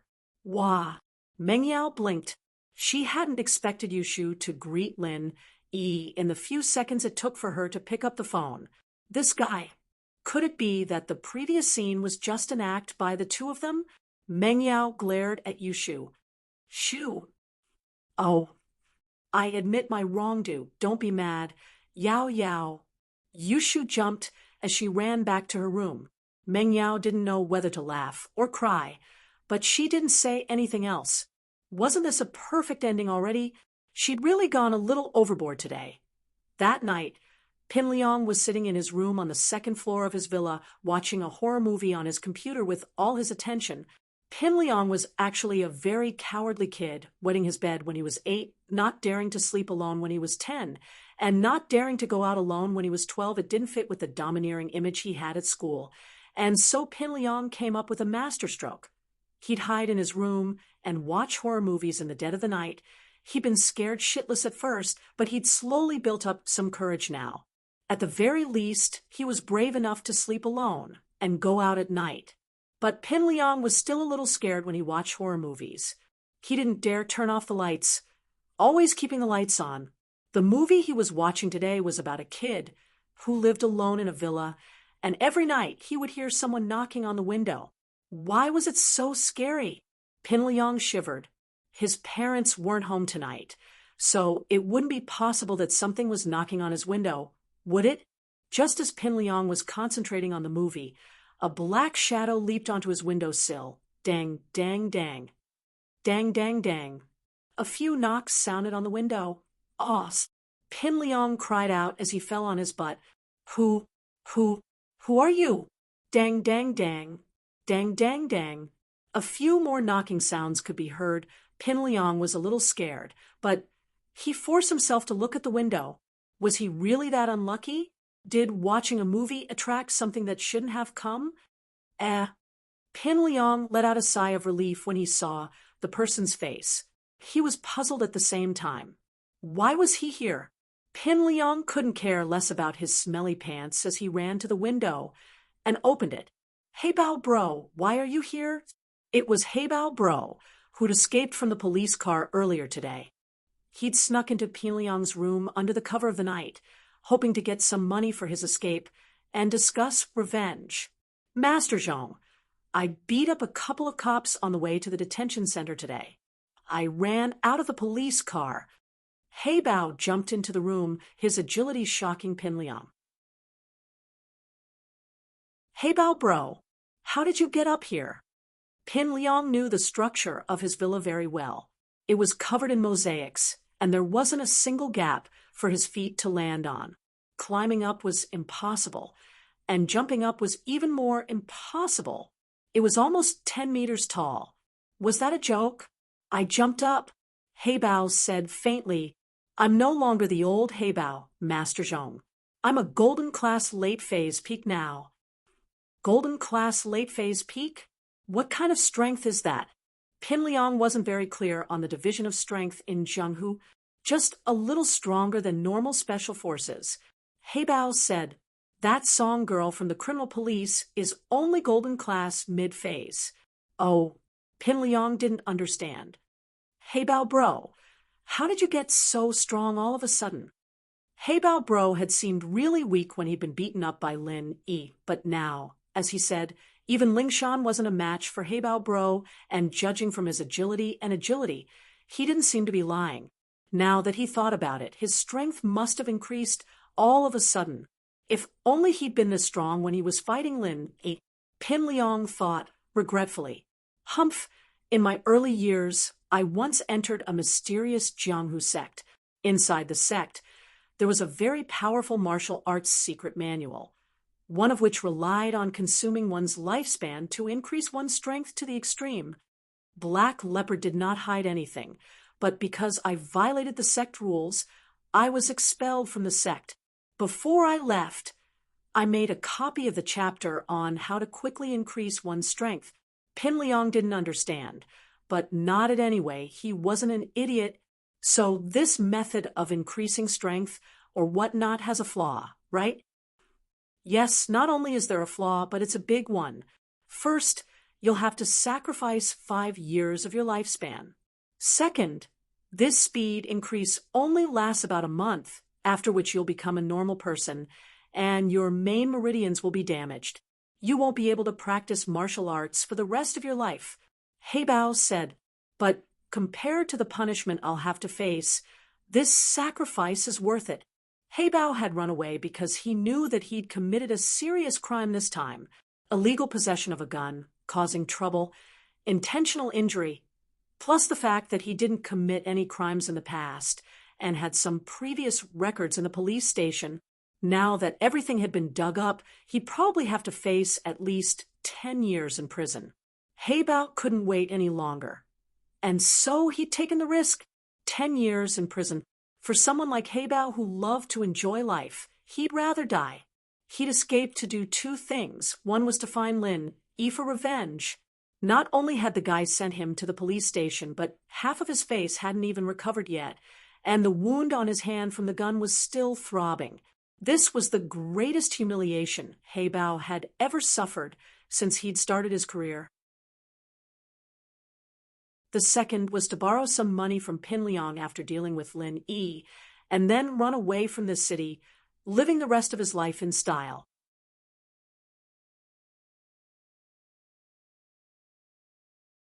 Chapter 213. Hey Bao's Revenge. Don't worry, Master Zhong. Every debt has its debtor. This has nothing to do with you. It's all that Lin Yi kid's fault. I'm here to make him disappear from the face of the earth, to vent my anger. Hey Bao saw through Pin Liang's worry and explained bitterly, but I'm penniless right now, so I'll need Master Zhong's full support for my finances. Pin Liang let out a sigh of relief at the words, as long as Hey Bao bro wasn't here to cause trouble. Everything was fine. It was just money, wasn't it? Pin Liang had money, and Hey Bao bro was taking the fall for him, even helping him deal with Lin Yi. Pin Liang was over the moon. Don't worry, Hey Bao bro, money's not a problem. I'll talk to my dad and give you $1 million first, Pin Liang said, but we'll have to think about how to deal with Lin Yi. We can't do it in school. We'll have to find a different place. Thank you, Master Zhong. Pin Liang's generosity put Hey Bao at ease, giving him $1 million on his first try. It seemed like his trip here hadn't been in vain. House Zhong had treated him well, and it was worth it to take the fall for him. As for dealing with Lin Yi, he wasn't stupid enough to do it in public. He nodded. That's right, we'll have to think about it carefully, but not for too long. My strength will return to normal, and I won't be able to beat that kid. Don't worry, Hey Bao bro. It'll only be a few days. Pin Liang, on the other hand, wanted to kill Lin Yi as soon as possible. The more he looked at the guy, the angrier he got. How dare he kick him in the face in class, humiliating him? Pin Liang wouldn't be able to rest until he got his revenge. All right, I'll be leaving then. This is my number. With that, Hey Bao handed Pin Liang a piece of paper with his number on it. News of my escape will be released soon, and the police will definitely notice you then. I'm not afraid of anything. They can't catch me with my current strength, but don't drag you guys into it. All right, hey Bao bro, I'll tell my dad to give you a call. Once I've gathered 1,000,000. Pin Liang said, a little touched. This hey Bao bro was a good person, not afraid of getting him involved. There's no need to rush. Let's get rid of Lin E first. Black Panther was obviously so angry with Lin E that he gnashed his teeth. If that kid doesn't die, I won't be at ease for the rest of my life. All right, hey Bao, bro, you go first. I'll talk to my dad and think of a way to deal with Lin E. I'll call you later. Pin Liang nodded. Hey Bao nodded and didn't say anything else. He patted Pin Liang's shoulder and jumped up the window, disappearing into the darkness. F***CK. It can't be? Why does he look like a legendary martial arts master? Pin Liang looked at the empty window and couldn't help but click his tongue. He walked to the window and looked down. Hey Bao bro was long gone. He must have left. If it weren't for the fact that he could see the scene clearly, and the contact number Hey Bao bro gave him, Pin Liang would have thought that he was dreaming. After Hey Bao bro left, Pin Liang quickly took out his phone and dialed his father's number. After a while, the call finally connected. Sounds of noises came from the other end. Obviously, Zhong Fabai had a dinner party outside and was drinking. Pin Liang, what's up? Dad, it's urgent. Can you come back for a bit? Pin Liang subconsciously lowered his voice even though he knew that no one was eavesdropping. What's up? I'm out with a client, and your mom's there too. We're old friends. It's not good for you to leave. Fabai said, it's really urgent. Dad, come back quickly. Pin Liang didn't want his father to be overheard, so he didn't want to believe it too much. Pin Liang, what's going on? Why are you so inconsiderate? Dad's really busy here. Fabai was a little displeased. What could possibly happen at this time of the night? Hey Bao bro broke out of prison. Pin Liang lowered his voice again. What did you say? Fabai paused. Wait for me. I'll be back soon. Fabai's heart tightened when he heard that Hey Bao bro had escaped. He couldn't be bothered with his client anymore. This was a big deal, and he might even drag his son into it. It wasn't easy for him to find a lawyer to meet with Hey Bao and ask him to take responsibility for everything. He'd reward Hey Bao heavily when he was released, but now that Hey Bao had escaped, things became complicated. He didn't want anything to go wrong. Zhong Fabai looked at his wife and said, Xiaohua, stay here and accompany your old friend. Something happened to Pin Liang. I have to hurry back. All right, hurry up and go. Fabai's wife, naturally, knew that something big must have happened if her husband left at this time. She didn't ask and only comforted him. Leave it to me, old friend. Everyone knows I can drink. Let's continue. Although the guests at the table were somewhat dissatisfied with Zhong Fabai's sudden departure, they could only nod in agreement when they heard Fabai's wife's words. Everyone was very familiar with each other, so it wasn't appropriate for them to say too much. Fabai came down from the bar and left the car to his wife. He flagged down a taxi and went back home. He didn't even bother to take off his coat. He shouted as soon as he entered the door. Pin Liang, where are you? I'm back. Pin Liang heard his father's voice and quickly ran out of the room. Dad, I'm here. What happened? How did Hey Bao escape?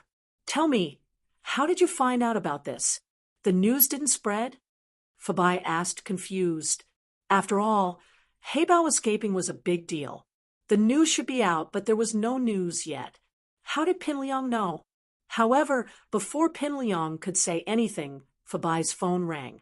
Zhong Fabai looked at the caller ID and immediately gestured to his son to keep quiet. He picked up the phone. Captain Song, it's so late. Why are you calling me?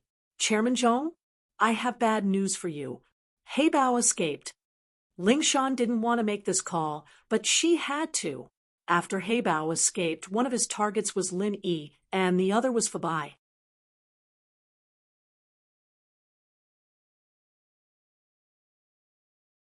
Chapter 214. Late night Fabai had adopted a nonchalant attitude ever since Heibao entered the police station. He'd only hired a lawyer and ignored Heibao after that. Logically speaking, with Fabai's connections in the city, he should have been able to find a few people he could talk to, but there wasn't any. Ling Shan thought that Fabai was afraid of getting her and his son into trouble, so he gave up on Heibao. Naturally, she didn't know that Fabai had already reached an agreement with Heibao through a lawyer, so Heibao wouldn't go after House Zhong. Oh, is that so? Fabai said faintly, Captain Song, I'm not that close with Heibao. He's just the captain of the security team I hired. Now that he's been arrested, I hired a lawyer for him out of humanitarianism. So he has nothing to do with our company anymore. Ling Shan was a little annoyed at the words the guy was trying to push the blame away. But would Heibao think the same way? Will he retaliate against you? Mr. Zhong, I have to remind you that Heibao might come after you, for revenge. Ling Shan said faintly, holding back her anger. Revenge? Why would he do that? I give him a salary every month and a bonus. Fabai smiled. Captain Song, you're worrying too much, aren't you? But thanks for the reminder. I'll be careful. You know why. Of course. I don't need to explain. Ling Shan smiled coldly. It's best if you hire a bodyguard to protect your son 24/7. Contact me if you need help from the police. Ling Shan didn't like Fabai, but she still had to remind him to be careful as a police officer. Oh, I will, don't worry. Fabai said, I'll contact you guys as soon as I get news of Heibao. Fabai's face turned serious as he hung up. Pin Liang, how did you know Heibao escaped? The police had just called him, and his son already knew about Heibao's escape. His son's information network, Dad. I saw Heibao. Bro, he was here just now. Pin Liang said. He's here? What's he doing here? Did he threaten you? Fabai's face was even scarier than before. He was just dealing with Ling Shan trying to clear his name, but he still remembered Ling Shan's words. Heibao really might take revenge on his son. Dad, don't worry. Brother Heibao isn't that kind of person. Pin Liang said. He won't do anything to us. He's after Linny, not me. Oh, how did you know? Did he tell you that? Zhong Fabai paused.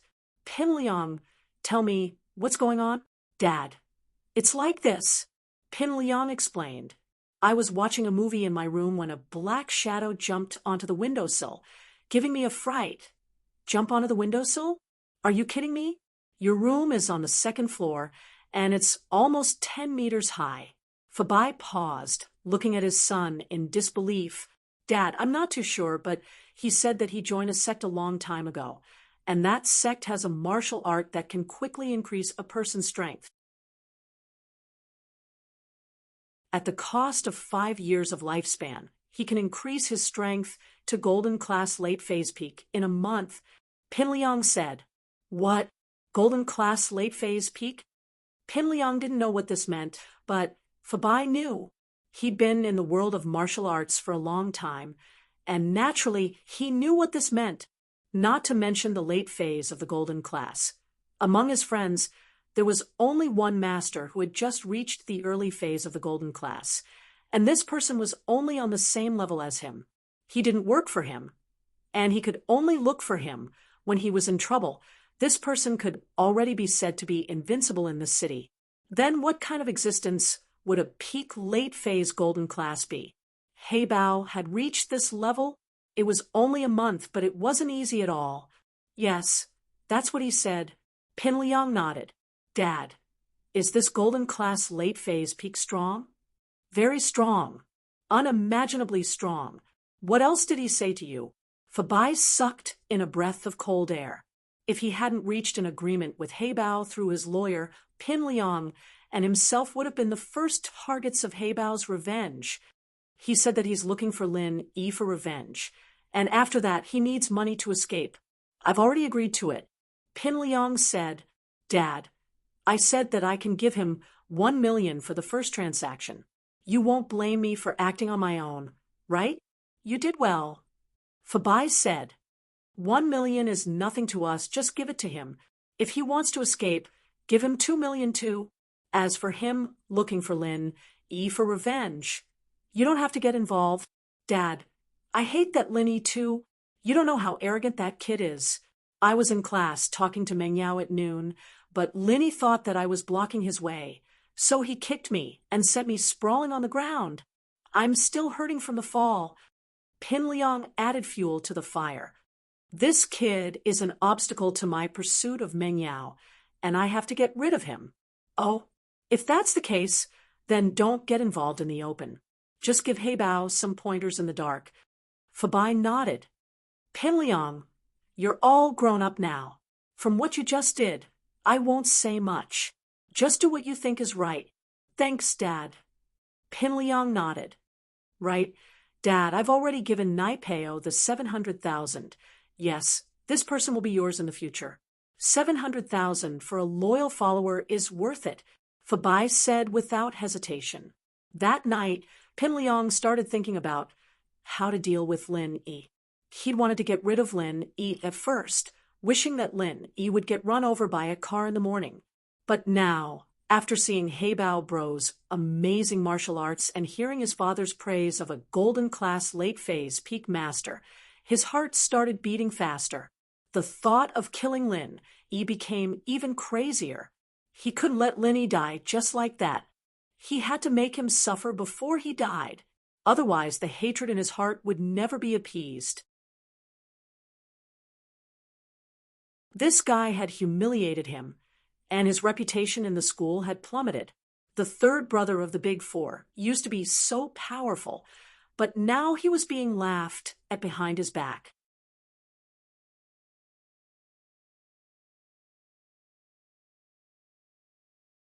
Chapter 2:15. Chance meeting at the hospital. Pin Liang had grown up in a family like this, with a father who was half black and half white. He was a coward, but that didn't mean he wasn't a coward. He wanted Lin E to die, but he didn't feel guilty at all. Not only that, but he wanted Lin E to die even more cruelly. That was the difference between a child born in a family like this and a normal one. What could he do to make Lin E suffer more? Pin Liang wasn't interested in physical torture anymore, and beating up Lin E was pointless. The mental torture was far more painful than the physical torture. Pin Liang, who'd been watching horror movies to build up his courage, knew this very well. So if he wanted to torture Lin E, he'd have to start with his soul and spirit. Right?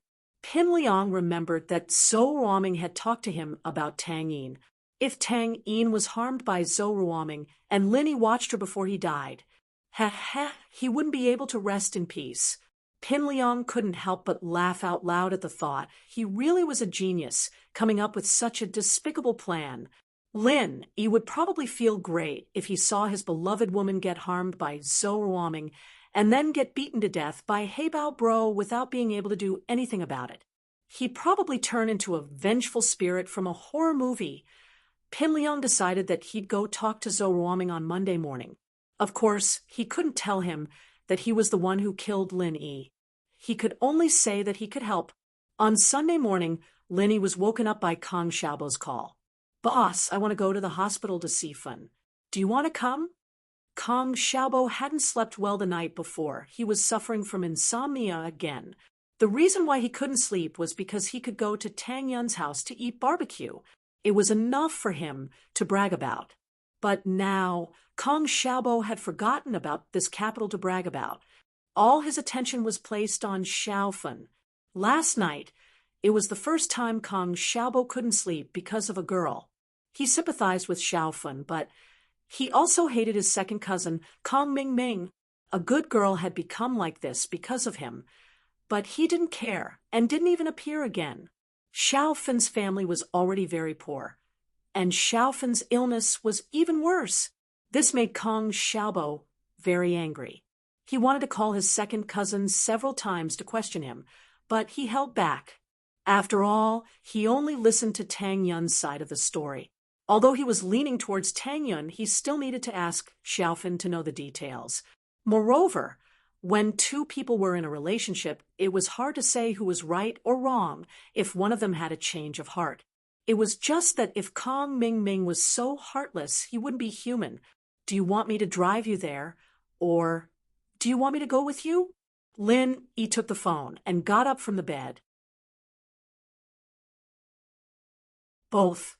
Kong Xiaobo laughed. Boss, first, I want to get a ride with you. Second, if you don't go with me, it would be a bit abrupt for me to go alone. With your relationship with Tang Yun, it's normal for you to visit her friend.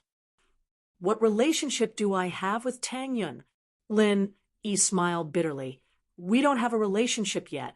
It doesn't matter if you have a relationship or not. You and her are much closer than me and Xiao Fun. If you don't go, it won't be good for me to go. Kong Xiaobo said, Boss, please take care of your younger brother's love. Since I have decided, I will go forward bravely. I won't back down. Okay, then wait for me at the place yesterday. I will pack up and go there in about an hour, Lin Yi said. Xiaobo was Lin Yi's only brother in school. Naturally, he'd support him. Xiaobo was a good guy, and he was loyal as well. Lin Yi would help Xiaobo if he could in something harmless like this. Lin Yi put down the phone and put on his clothes. He looked at the time. It was only 7-something. This Kong Xiaobo was really early. Ever since Lin Yi was able to communicate with Jiao Lao in his sleep, he was very happy. This old man knew a lot of things. It seemed like he was omnipotent. He went to the kitchen first and used the leftover anchovies from yesterday. Lin Yi cut a few potatoes and put them into the electric pressure cooker together. There was an advantage to stewing potatoes in the electric pressure cooker. It was a short stew time. Meng Yao's kitchen had all kinds of cooking utensils. It was just that most of them were unused. Although the pot was placed in a box on the cabinet, there was still an instruction manual inside. The electric pressure cooker had a timer function, so Lin Yi didn't need to set anything manually. He left a note for Meng Yao and Yushu, telling them to eat when they woke up. He had something to do.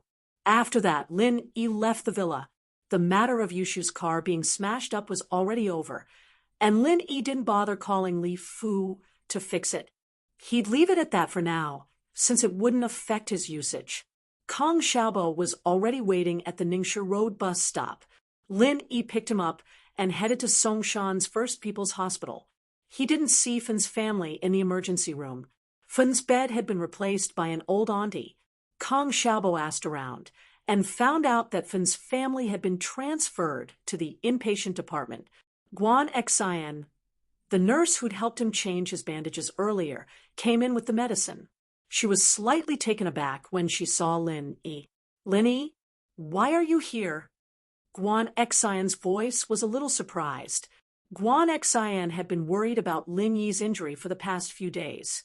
Lin Yi hadn't come back since Lin Yi changed his bandages, and Guan Xian was worried that something had gone wrong. In fact, Guan Xian was looking forward to seeing Lin Yi more often. She had an indescribable fondness for the man who saved her life.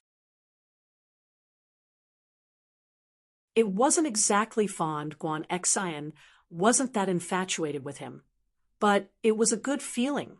She'd think about him. When she couldn't see him, she'd thought that she'd never see Lin Yi again, but here she was again in the hospital. Guan Xian was both surprised and happy. Guan Xian? Ha, I have a friend in the hospital, so I came to see her. Lin Yi wasn't expecting to see Guan Xian here. Oh, Guan Xian nodded. The injury on your leg, it's healed a long time ago. Lin Yi smiled. Thank you. Guan Xian wanted to say something else, but one of the doctors in the room called her over to change the bandages. Guan Xian had no choice but to apologize to Lin Yi and leave reluctantly. She wanted to ask for Lin Yi's number, but couldn't bring herself to do so. She was a girl after all, and it wasn't right for her to ask for a man's number.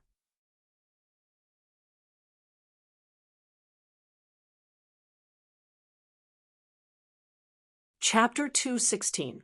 Understanding in the ward area, Lin Yi and Kong Xiaobo found Fen's room. It was an 8-person room, even more crowded than a 4-person room in the emergency room. Adding in the family members, the room was very crowded, and the air was very turbid. Kong Xiaobo frowned. This kind of environment wasn't good for Fin's illness at all. She needed to rest, and this noisy room wasn't good at all. But thinking about Fin's family, Kong Xiaobo could only sigh. His family wasn't that well off either, or he could have used the money to transfer Fin to a better room. Lin Yi naturally noticed the expression on Kong Xiaobo's face. He smiled and patted his shoulder. The deposit I paid should be enough for her to transfer to a better room. As for Qintian's money, Lin Yi didn't mind it at all. What's more, he wasn't spending it on someone else, but on his future sister-in-law. Naturally, Lin Yi wouldn't feel bad about it. But, boss, this money, Kong Xiaobo hesitated. After all, Lin Yi was loaning the money to Fin's family. Lin Yi wasn't himself, and he wouldn't get anything in return if he spent it on Fin. Just treat it as spending it on you. You don't have to pay it back. Lin Yi smiled. Thanks. Kong Xiaobo nodded.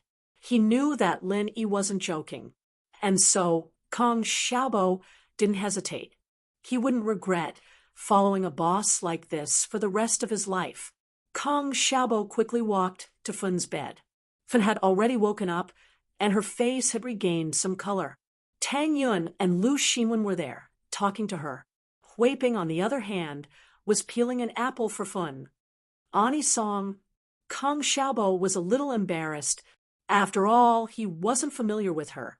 He saved Fin yesterday and came to the hospital with her, but it didn't seem like a good thing if he came today. Oh, Xiaobo is here.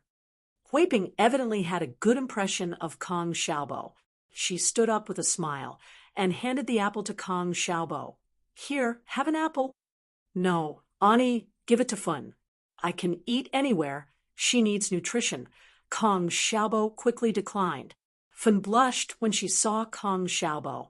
When she woke up today, Tang Yun and Lu Xinwen told her about Kong Xiaobo.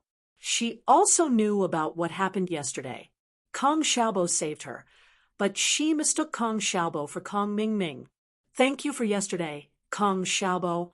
Fin sat up a little embarrassedly and greeted Xiaobo with a blushing face. Her voice was very melodious. You're welcome, hee. It was Kong Xiaobo's first time seeing a normal Fin. He was so excited that he danced when he heard her talking to him. Also, yesterday in the hospital. I'm sorry. I mistook you for him. Although Fin didn't want to talk about it, she still had to apologize to Kong Xiaobo.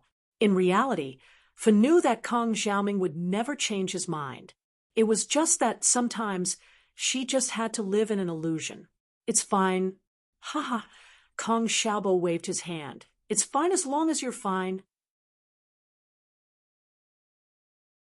Oh, right. I've talked to the boss to transfer you to a better ward. Fin was surprised. She heard from Tang Yun that Kong Xiaobo seemed to be interested in her, but Fin didn't think much about it. After all, she was a disabled person and had schizophrenia. How could a young man like Kong Xiaobo like her? But after hearing what Kong Xiaobo said, she couldn't help but believe Tang Yun's words. If Kong Xiaobo didn't have any feelings for her, why would he come to the hospital the next day and transfer her to a ward? Hui Ping also saw through Kong Xiaobo's thoughts. She was also confused. If her daughter wasn't in this accident, she would be a flower in the slums. Although she wasn't as pretty as Tang Yun, she was still outstanding. But now, what did Kong Xiaobo like about her daughter? Hui Ping was a little confused. Her family didn't have anything to covet, but her daughter was in this situation. This is my boss's idea. It's fine, my boss's family is rich. He doesn't lack this little bit. Kong Xiaobo played dumb and pushed this matter to Lin Yi. Lin Yi was speechless. His family was rich. The two girls in his family were quite rich, but Fin, you and Tang Yun are best friends. My boss and Tang Yun. Kong Xiaobo smiled ambiguously. Lin Yi really wanted to kick this bastard in front of him to death. How could he talk about his boss behind his back to pick up girls? Did he drag his relationship with Tang Yun into this?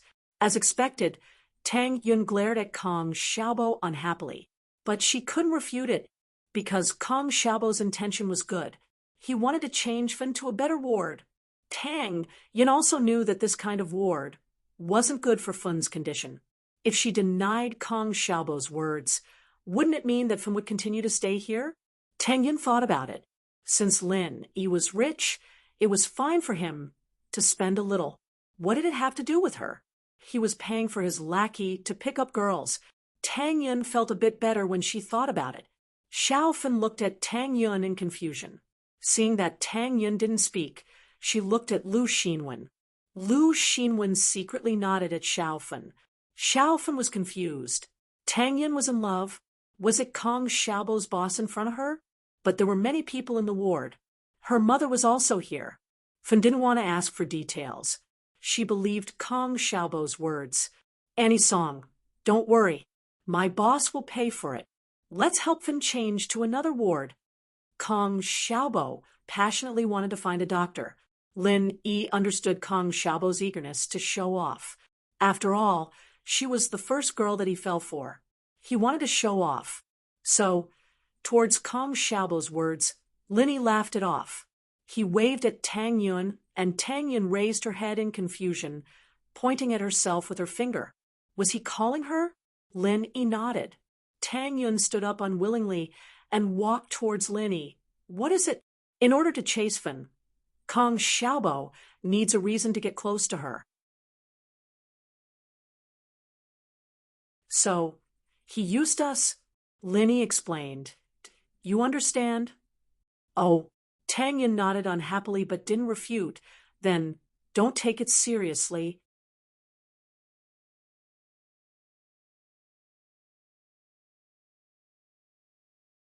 Chapter 217. Chapter 217. Ward disturbance. Tang Yun hesitated for a bit before following Lin Yi out of the ward. Xiao Fin didn't say anything about her impression of Kong Xiaobo. She should only be grateful, right? Then do you think there's any hope for him? Lin Yi asked. How would I know? Tang Yun humphed. Everyone around you is learning from you, going after girls instead of going to school. Let's not talk about me, Lin Yi said, but I think Kong Xiaobo probably has feelings for her. Tang Yun looked at Kong Xiaobo's back thoughtfully. If Kong Xiaobo really did have feelings for her, then she wouldn't mind matchmaking them. After all, if Xiao Fin could accept Kong Xiaobo, then she would be able to walk out of the shadow. Are you sure it's not just a moment of impulse? That he wants to be with Xiao Fin for the rest of his life? Isn't he just playing around like you? Why do you always put it on me? I've never told you that I want to play with you. Lin Yi smiled bitterly.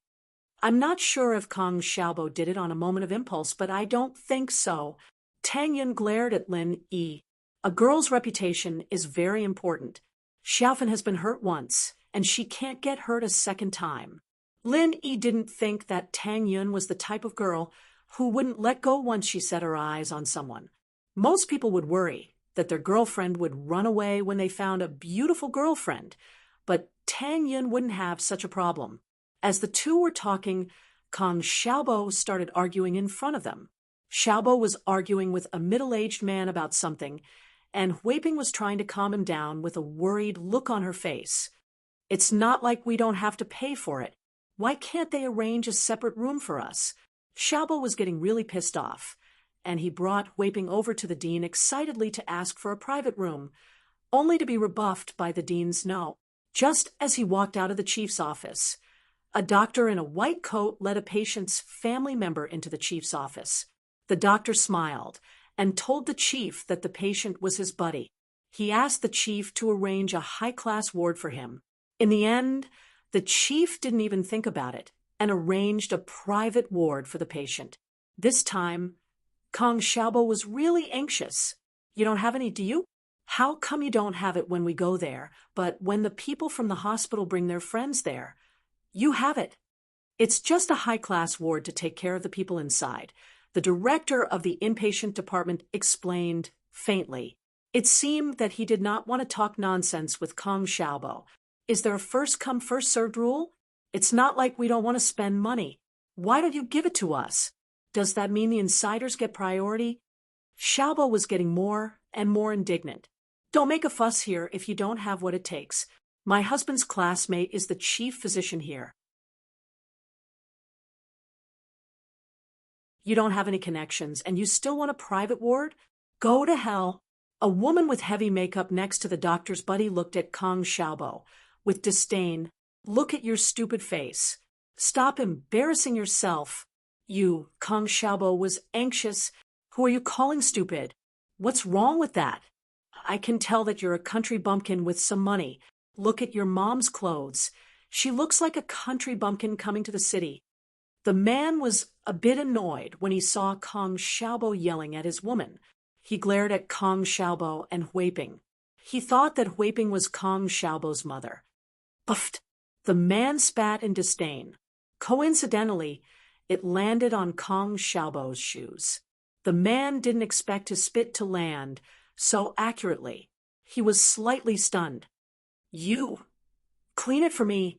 Kong Xiaobo had been hanging out with Lin Yi for the past few days. He was full of manliness. Come on, kid. Stop it. The man pulled out 100 kwai from his bag and shoved it into Xiaobo's hand. Go find a place to clean your shoes. I'm telling you, money isn't the only thing you can do these days. You need connections too. You need to learn more. With that, the man pulled the woman away quickly, afraid that Xiaobo would keep looking for trouble. He then followed his doctor buddy to the hospital to handle the paperwork. The man was Zhao Guangdong. He was here to find a private ward for his boss.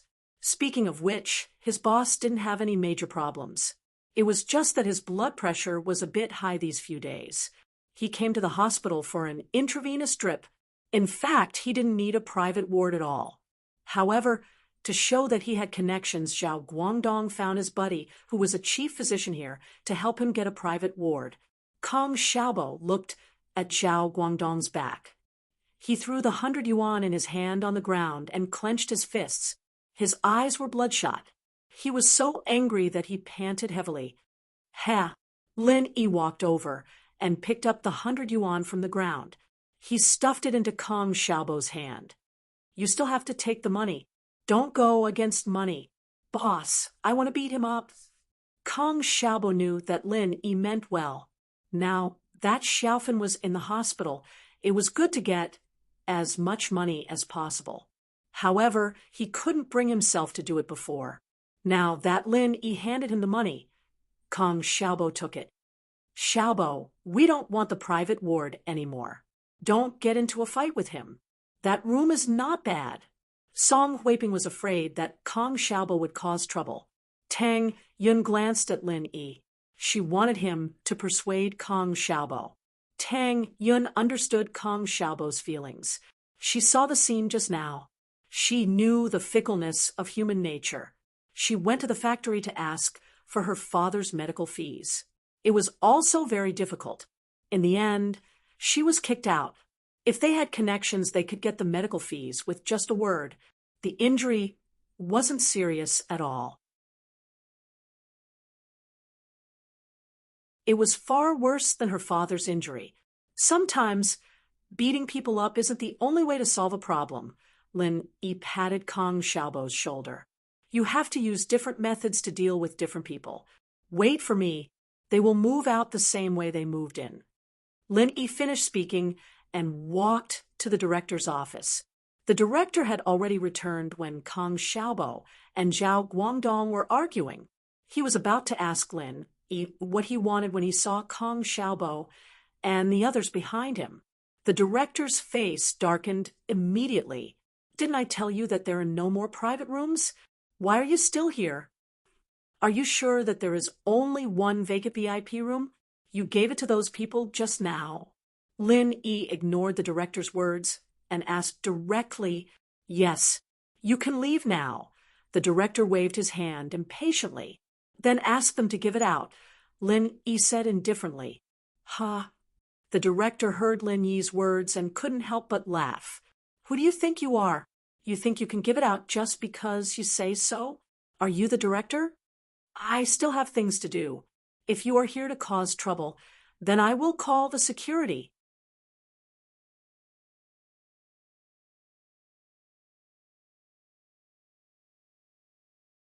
Chapter 218. Dumbfounded. The director pursed his lips. Looking for someone? Who are you looking for? If you could find someone, why would you come to me directly? Just find someone from the hospital and bring them over. Wouldn't the room be yours? Now that only one room had been given away, it wouldn't be easy to find someone else. Even if you found someone from the hospital and heard that the room was given to someone from the hospital, they wouldn't force it. Wouldn't that be offending someone? Hello, Professor Guan. I'm Lin Yi. Naturally, the person Lin Yi was looking for was Guan Shuamin. Guan Shuamin was the director of Songshan Medical University, and Songshan First People's Hospital was an affiliated hospital of the university. Whether it was in terms of personnel or position, they had to listen to the school's arrangements. This was what Lin Yi had learned from his conversation with Guan Shuamin the other day. Who was Guan Shuamin? He was the director of the TCM school, and the hospital's TCM department was under his control. Even if the inpatient department wasn't under his control, he only needed to call the director of the hospital and ask for a room. Oh, Mr. Lin, what brings you to this old man again? Guan Shuamin was delighted to hear Lin Yi's voice. Lin Yi had called yesterday, and now he was calling again today. Guan Shuamin had wanted to get closer to Lin Yi. It's like this, Professor Guan. I'm at Songshan First People's Hospital. My friend is hospitalized here, and I want to spend money to get a VIP room. We came first, but the inpatient department director gave the room to someone he knew. Lin Yi didn't add fuel to the fire, only telling the truth about his current situation. Haha, I understand. I'll call old Qin, the director of the hospital. I'll get back to you in a bit. Guan Shuamin said with a smile. If it had been someone else looking for Guan Shuamin wouldn't have helped. Lin Yi had already made it clear that the inpatient department director had given the room to someone he knew. This was an unspoken rule, and Guan Shuamin wouldn't cause trouble for someone else over such a small matter. That would make him a dignified director of the School of Chinese Medicine. Look petty. Of course, this wasn't the crux of the problem. The crux of the problem was that although the hospital was an affiliated hospital of the school, it was jointly established with a company. His son was one of the shareholders of the hospital. Therefore, it was even more inappropriate for Guan Shuamin to interfere with the hospital's affairs. One phone call from him could cause a huge uproar. However, things were different now that it was Lin Yi who had brought the matter to him. He was a good friend and teacher to Lin Yi. So, Guan Shuamin was naturally very concerned about his matters. After hanging up Lin Yi's call, he called Lao Qin, the director of the hospital. The inpatient department's director was sneering as he watched Lin Yi make the call. However, when he heard Lin Yi mention the words Professor Guan, he was slightly stunned. Just as he was wondering who this Professor Guan was, he suddenly broke out in a cold sweat. Who else could be Professor Guan who was related to the hospital? Isn't that Guan Shuamin, the dean of the School of Chinese Medicine? Thinking of this, the inpatient department's expression suddenly froze. Who was Guan Shuamin? Even the dean of the hospital respected him. Moreover, Guan Shuamin's son was a shareholder of the hospital. Wasn't it a piece of cake for him to punish a small inpatient department's director? The crux of the problem was that he was wrongly accused. The reason why he didn't reserve a ward for Kong Xiaobo was that the doctor had called him in advance and asked him to reserve a ward for him. It was just that Kong Xiaobo came before the doctor came. If it was really first come, first served, then it was the doctor who had called first. However, it was also his fault that he didn't explain it clearly to Kong Xiaobo. If he had explained it properly, things wouldn't have turned out this way, right? Thinking of this, the inpatient department's director hurriedly stood up and explained a little awkwardly. Young man, there's no need to trouble Director Guan. Actually, I have to explain this matter. The doctor who came to ask for a ward wasn't first come, first served. He had already called me in advance, so I reserved the ward for him and told the young man that there was no ward available. Do you think that I will believe what you said now?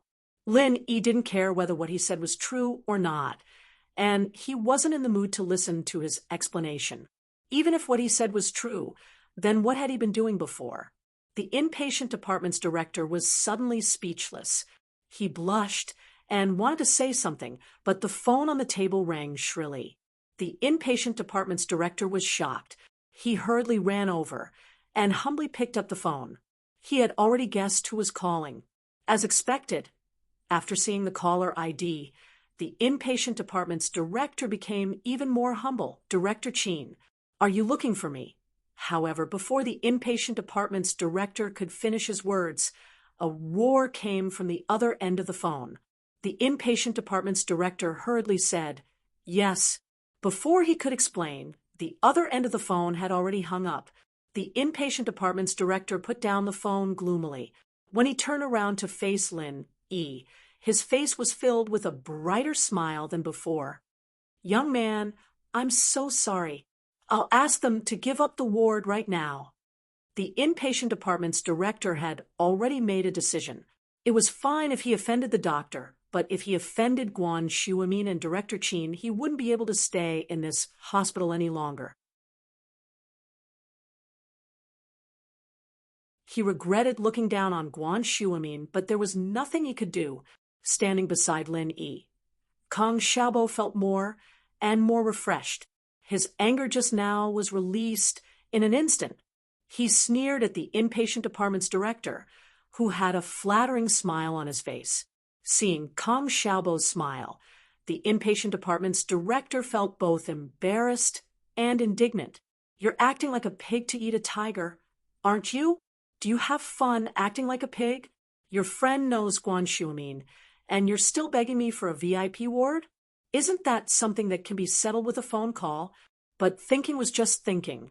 He still put on a flattering smile. "Please come with me. I'll go arrange the rooms right now." Tang Yin looked at Lin Yi deeply. This man seemed to be able to solve all kinds of problems, no matter where he went. Sometimes he used violence, sometimes he used connections. Tang Yin shook her head and massaged her temples, trying to calm herself down. She didn't want to think about Lin Yi anymore. After leaving the inpatient department's room, Lin Yi was surprised to see Guan Xian looking around. Lin Yi was a little surprised as he waved at her. "Guan Xian, over here."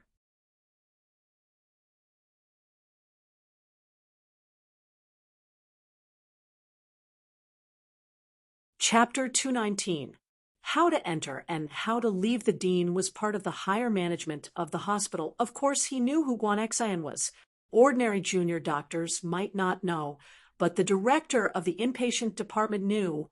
Guan Shuamin's granddaughter, the daughter of a shareholder of the hospital, who would dare disrespect her? The dean was still trying to guess how close Lin Yi and Guan Shuamin were because of the severity of the situation. If Lin Yi and Guan Shuamin only knew each other and weren't that familiar with each other, then he'd just let it go. If they were close, then it'd be hard to avoid, leaving a bad impression on Dean Chin and Guan Shuamin. But now that Guan Shuamin's granddaughter knew Lin Yi, didn't that mean that Lin Yi was close to Guan Shuamin's family? Guan Xian was done with her work, and for some reason, she wandered over to the hospital. She just wanted to see if she could bump into Lin Yi again. She didn't have a specific goal in mind, since she didn't ask which room Lin Yi was in. Guan Xian smiled sweetly when she heard Lin Yi calling her name. "Lin Yi, I'm just here to see if there's anything I can do to help." "Oh, not at the moment. It's been taken care of." Lin Yi looked at the dean. Guan Xian didn't know what to say after hearing Lin Yi's words. She looked at the beautiful Tang Yun beside Lin Yi and felt a little discouraged. "Is this your girlfriend?" "No, I have nothing to do with him." Tang Yun jumped out before Lin Yi could say anything. She waved her hands as if someone had stepped on her tail. "Oh," Guan Xian sighed in relief before turning to Lin Yi. "Give me your phone number. I haven't thanked you for what you did last time. I'll treat you to dinner during my break." Lin Yi didn't mind and gave her a number. Guan Xian saved it and called him back, showing her number on Lin Yi's phone as well. However, Tang Yun frowned. Did Lin Yi help her? Suddenly, she felt a little regretful. Why was she so eager to explain her relationship with Lin Yi? The guys seemed to have a lot of luck with women hooking up with a pretty nurse. Tang Yun was a bit disappointed and quickened her steps. Guan Xian was older and more mature than Tang Yun. She couldn't help but smile at Tang Yun's reaction. She turned to Lin Yi. Your friend seems to be jealous. I'll be leaving first. Call me when you have time. Ha. Lin Yi smiled. All right, let's keep in touch by phone. Guan Xian was only here to see Lin Yi. She didn't know what to say or do when she saw Lin Yi. Guan Xian sighed as she watched Lin Yi and Tang Yun leave, but she didn't know what she was sighing about. In a high-class ward, Guangdong was peeling oranges for the boss. Mr. Zhou, this room is good, right? It's no different from a 5-star hotel, right? And not bad. Guangdong, I didn't expect you to have connections in the hospital. I've underestimated you, Mr. Zhou said. Looks like I'll have to promote you in the future. Hee hee, it's nothing. I'm just a person with a good social network. I have friends everywhere I go. People always give me face. Guangdong laughed. Yeah, Mr. Zhou, our Guangdong has a lot of friends. The woman with heavy makeup chimed in. Just now there was a little idiot who went to ask for a VIP room, but the director of the inpatient department didn't even bother with him. Our Guangdong brought a friend over, and the room was delivered. Who are you calling an idiot? The door opened abruptly, and Xiaobo barged in, a little pissed off as he pointed at the woman with heavy makeup. Huh? So, what if I called you an idiot? You even found your way here? What? You're not happy. Should I get security to kick you out? I'll count to 3. Get the hell out of here. The woman with heavy makeup was about to press the call button on the bed. Heh, you're right. The idiot is the one leaving. You can leave now. Lin Yi followed Kong Xiaobo into the ward. Idiots, should I get security to kick you out? What's going on? Guangdong, who are these people? Mr. Zhou frowned as he looked at the people entering the ward. Mr. Zhou, I'll get security right now. Guangdong was obviously a coward who liked to act big. He didn't dare make a move, but he didn't want to lose face either. No need for that. Now, this ward is theirs. The director of the inpatient department sighed. These people weren't easy to deal with. As soon as they entered the ward, they offended everyone in the ward. There was no room for negotiation. The director of the inpatient department wanted to explain his difficulties to Guangdong and ask them to move out. But now he didn't need to explain anymore. His explanation was unnecessary. He had to stand firmly on Lin Yi's side. Did you hear that? Kong Xiaobo suddenly became arrogant. He pointed at Guangdong and said, Move out the way you moved in. Kong Xiaobo's words were said by Lin Yi, but Kong Xiaobo didn't care. As a follower, he could naturally use the words of his boss. Besides, he felt that this sentence was awesome. It was quite imposing. Zhao, Guangdong's face changed immediately. He didn't care what Kong Xiaobo said, but he had to listen to the director. This was a hospital, someone else's turf. He wasn't powerful enough to argue with the director. He put on a smile and asked confusedly, Director Ma, didn't we agree on this? They were here first. First come. First serve. Director Ma was getting impatient. He was afraid that Lin Yi would be upset. He waved his hand at Guangdong. All right, you guys clean up and move to a normal double room. It's just in 4 drip. I've already arranged it. But, Director Ma, for Dr. Liao's sake, besides, our Mr. Zhou is here. Guangdong was in a difficult position. He didn't know why the director suddenly changed his mind, but he just bragged to his boss. If they changed rooms, Mr. Zhou wouldn't be happy. As expected, Mr. Zhou spoke before Guangdong could. Director Ma, right? I'm Zhou Tiandi from the Tiandi Group. I'm friends with Director Sun from the Health Bureau. Songshan First Hospital was a city-owned hospital. It wasn't under the jurisdiction of the Health Bureau, but they were all in the same system. Under normal circumstances, the people in the hospital would give face. No one wanted to offend someone from the health bureau. After all, the director of the health bureau must have connections in the city's health bureau. It wasn't worth it to offend someone like that.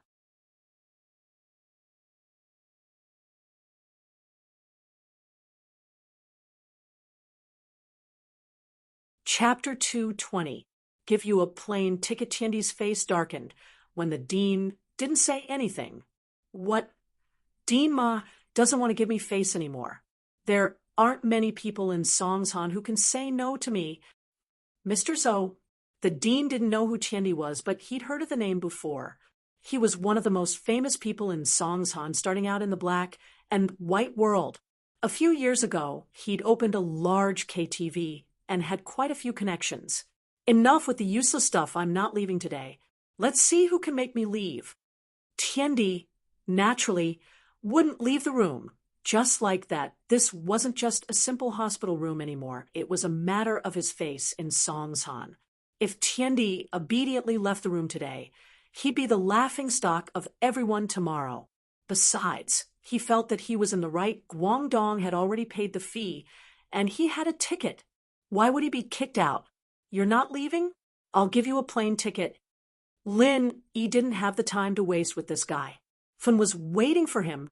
With that, Lin Yi walked over and grabbed Tiendi by the collar, tossing him out along with the 4-bottle beside him.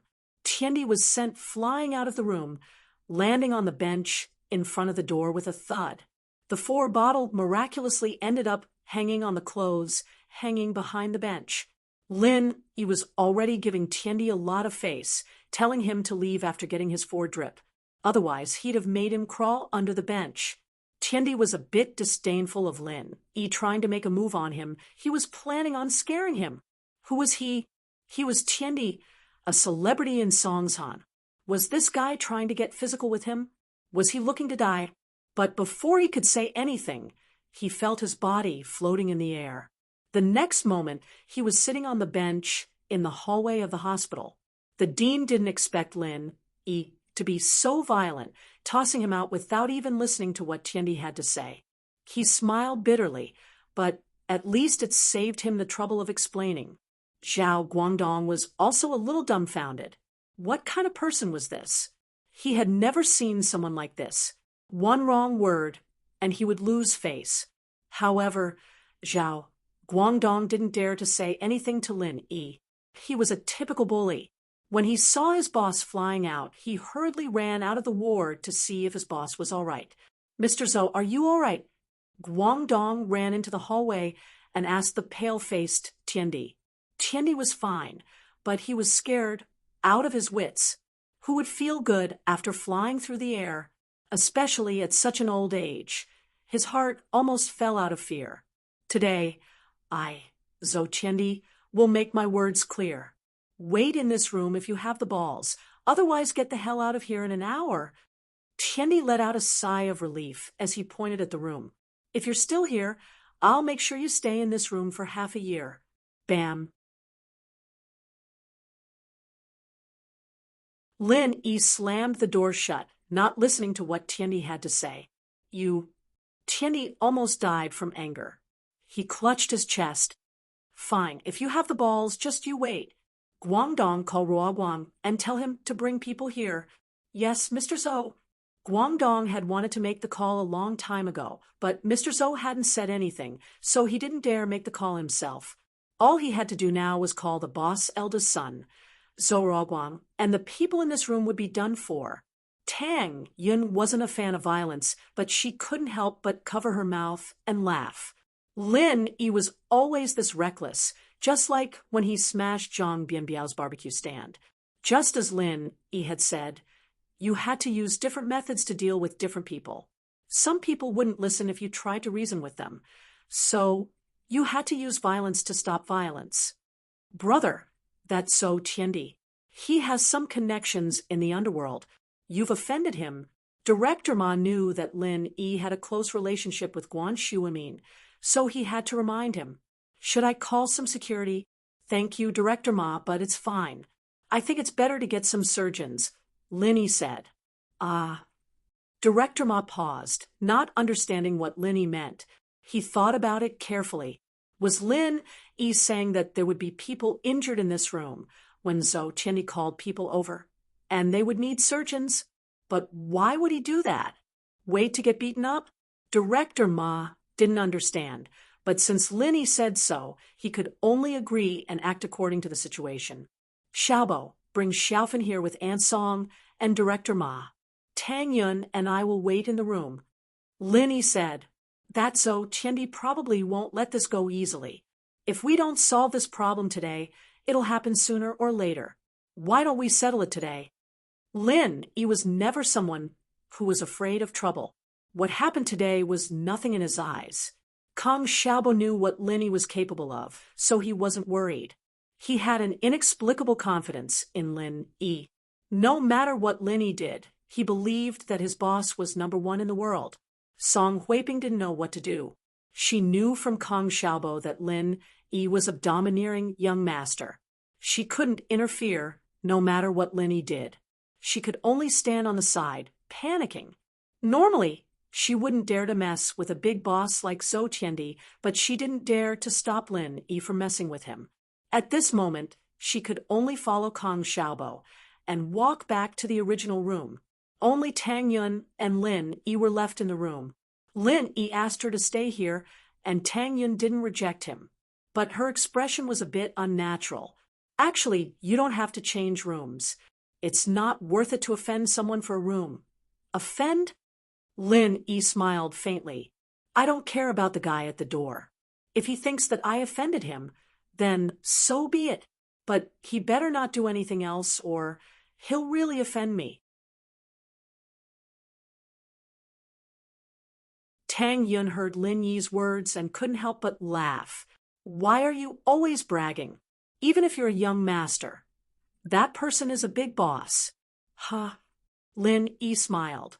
When you have absolute confidence that you can take someone's life, you won't care about them, no matter what their job or identity is. He started doing solo missions at the age of 10. Whether it was a rich boss or a big boss of the underworld, Lin Yi only had targets in his eyes. You only know how to smile like an idiot. Tang Yun turned around angrily when Lin Yi didn't reply.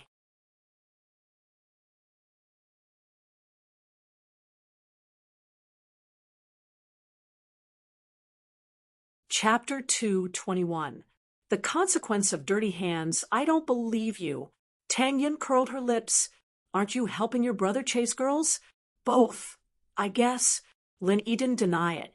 Tang Yin humphed and didn't say anything. Her relationship with Lin Yi was getting more and more complicated and couldn't be severed. Just thinking about it gave her a headache, and the best thing to do was to not think about it. It didn't take long before Fun was sent to the room by Director Ma. Lin Yi smiled inwardly. This director, Ma must have thought that he had a close relationship with Xu Amin. After settling Fun down, Director Ma left, and the room returned to silence. Zhou Qianli, Guangdong, and the others who were at the door had already left as well.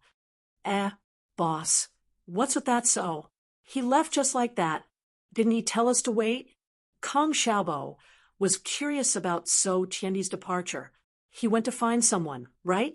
Lin Yi, naturally, didn't think that Zhou Qianli would let it go just like that. Maybe someone will come looking for trouble. And he's afraid of alerting the police, so he left first. Kang Xiaobo nodded, but before he could say anything, a commotion came from the hallway. The door was kicked open with a bang, and a yellow-haired man rushed in with 4 to 5 thugs. All the men in the room, come out. The yellow-haired man was just about to call all the men out when his eyes landed on Tang Yun. He didn't think that there would be such a beautiful woman in the room. The yellow-haired man was a pervert, and he was here to teach them a lesson. But after seeing Tang Yun, he changed his mind. He gave his lackey a look. As the leader, he couldn't say what he thought aloud. That would make him seem like a bad person. The lackey was the yellow-haired man's confidant, and he knew what the yellow-haired man wanted. He pointed at Tang Yun.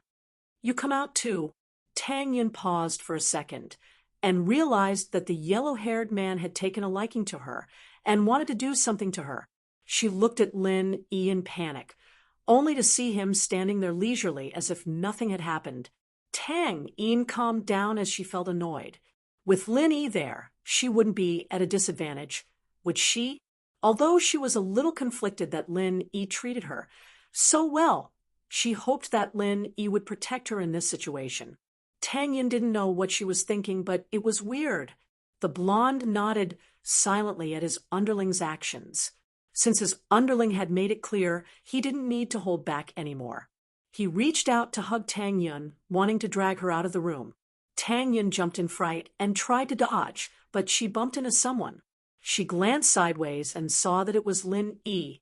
She was about to ask what he was doing when Lin Yi grabbed the blondie's outstretched hand.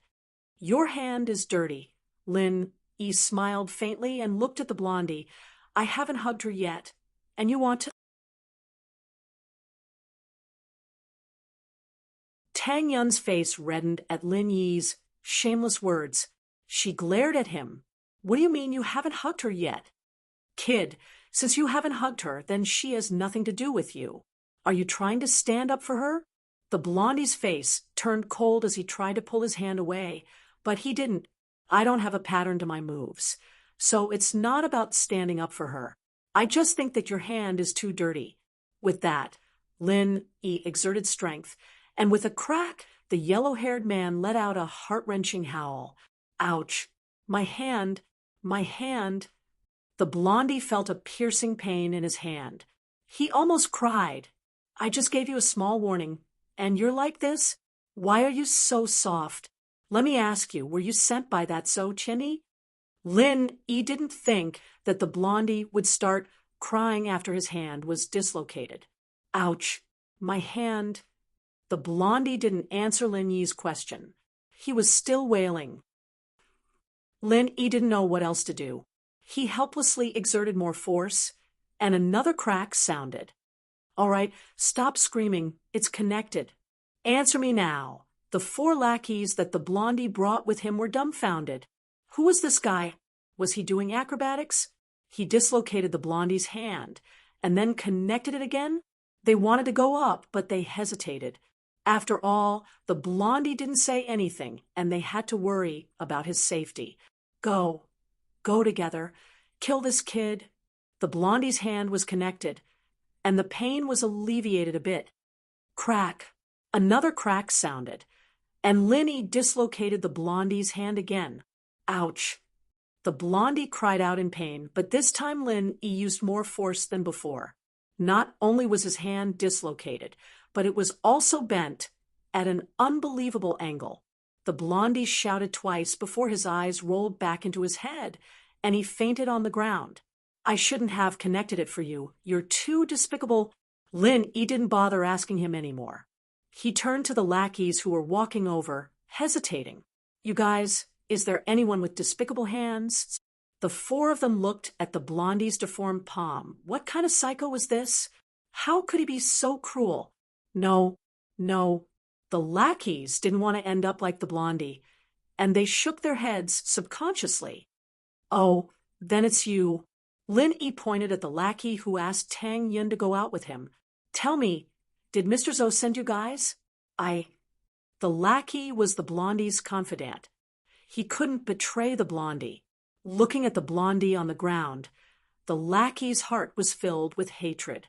He pulled out a dagger and charged at Lin Yi. "I'll kill you."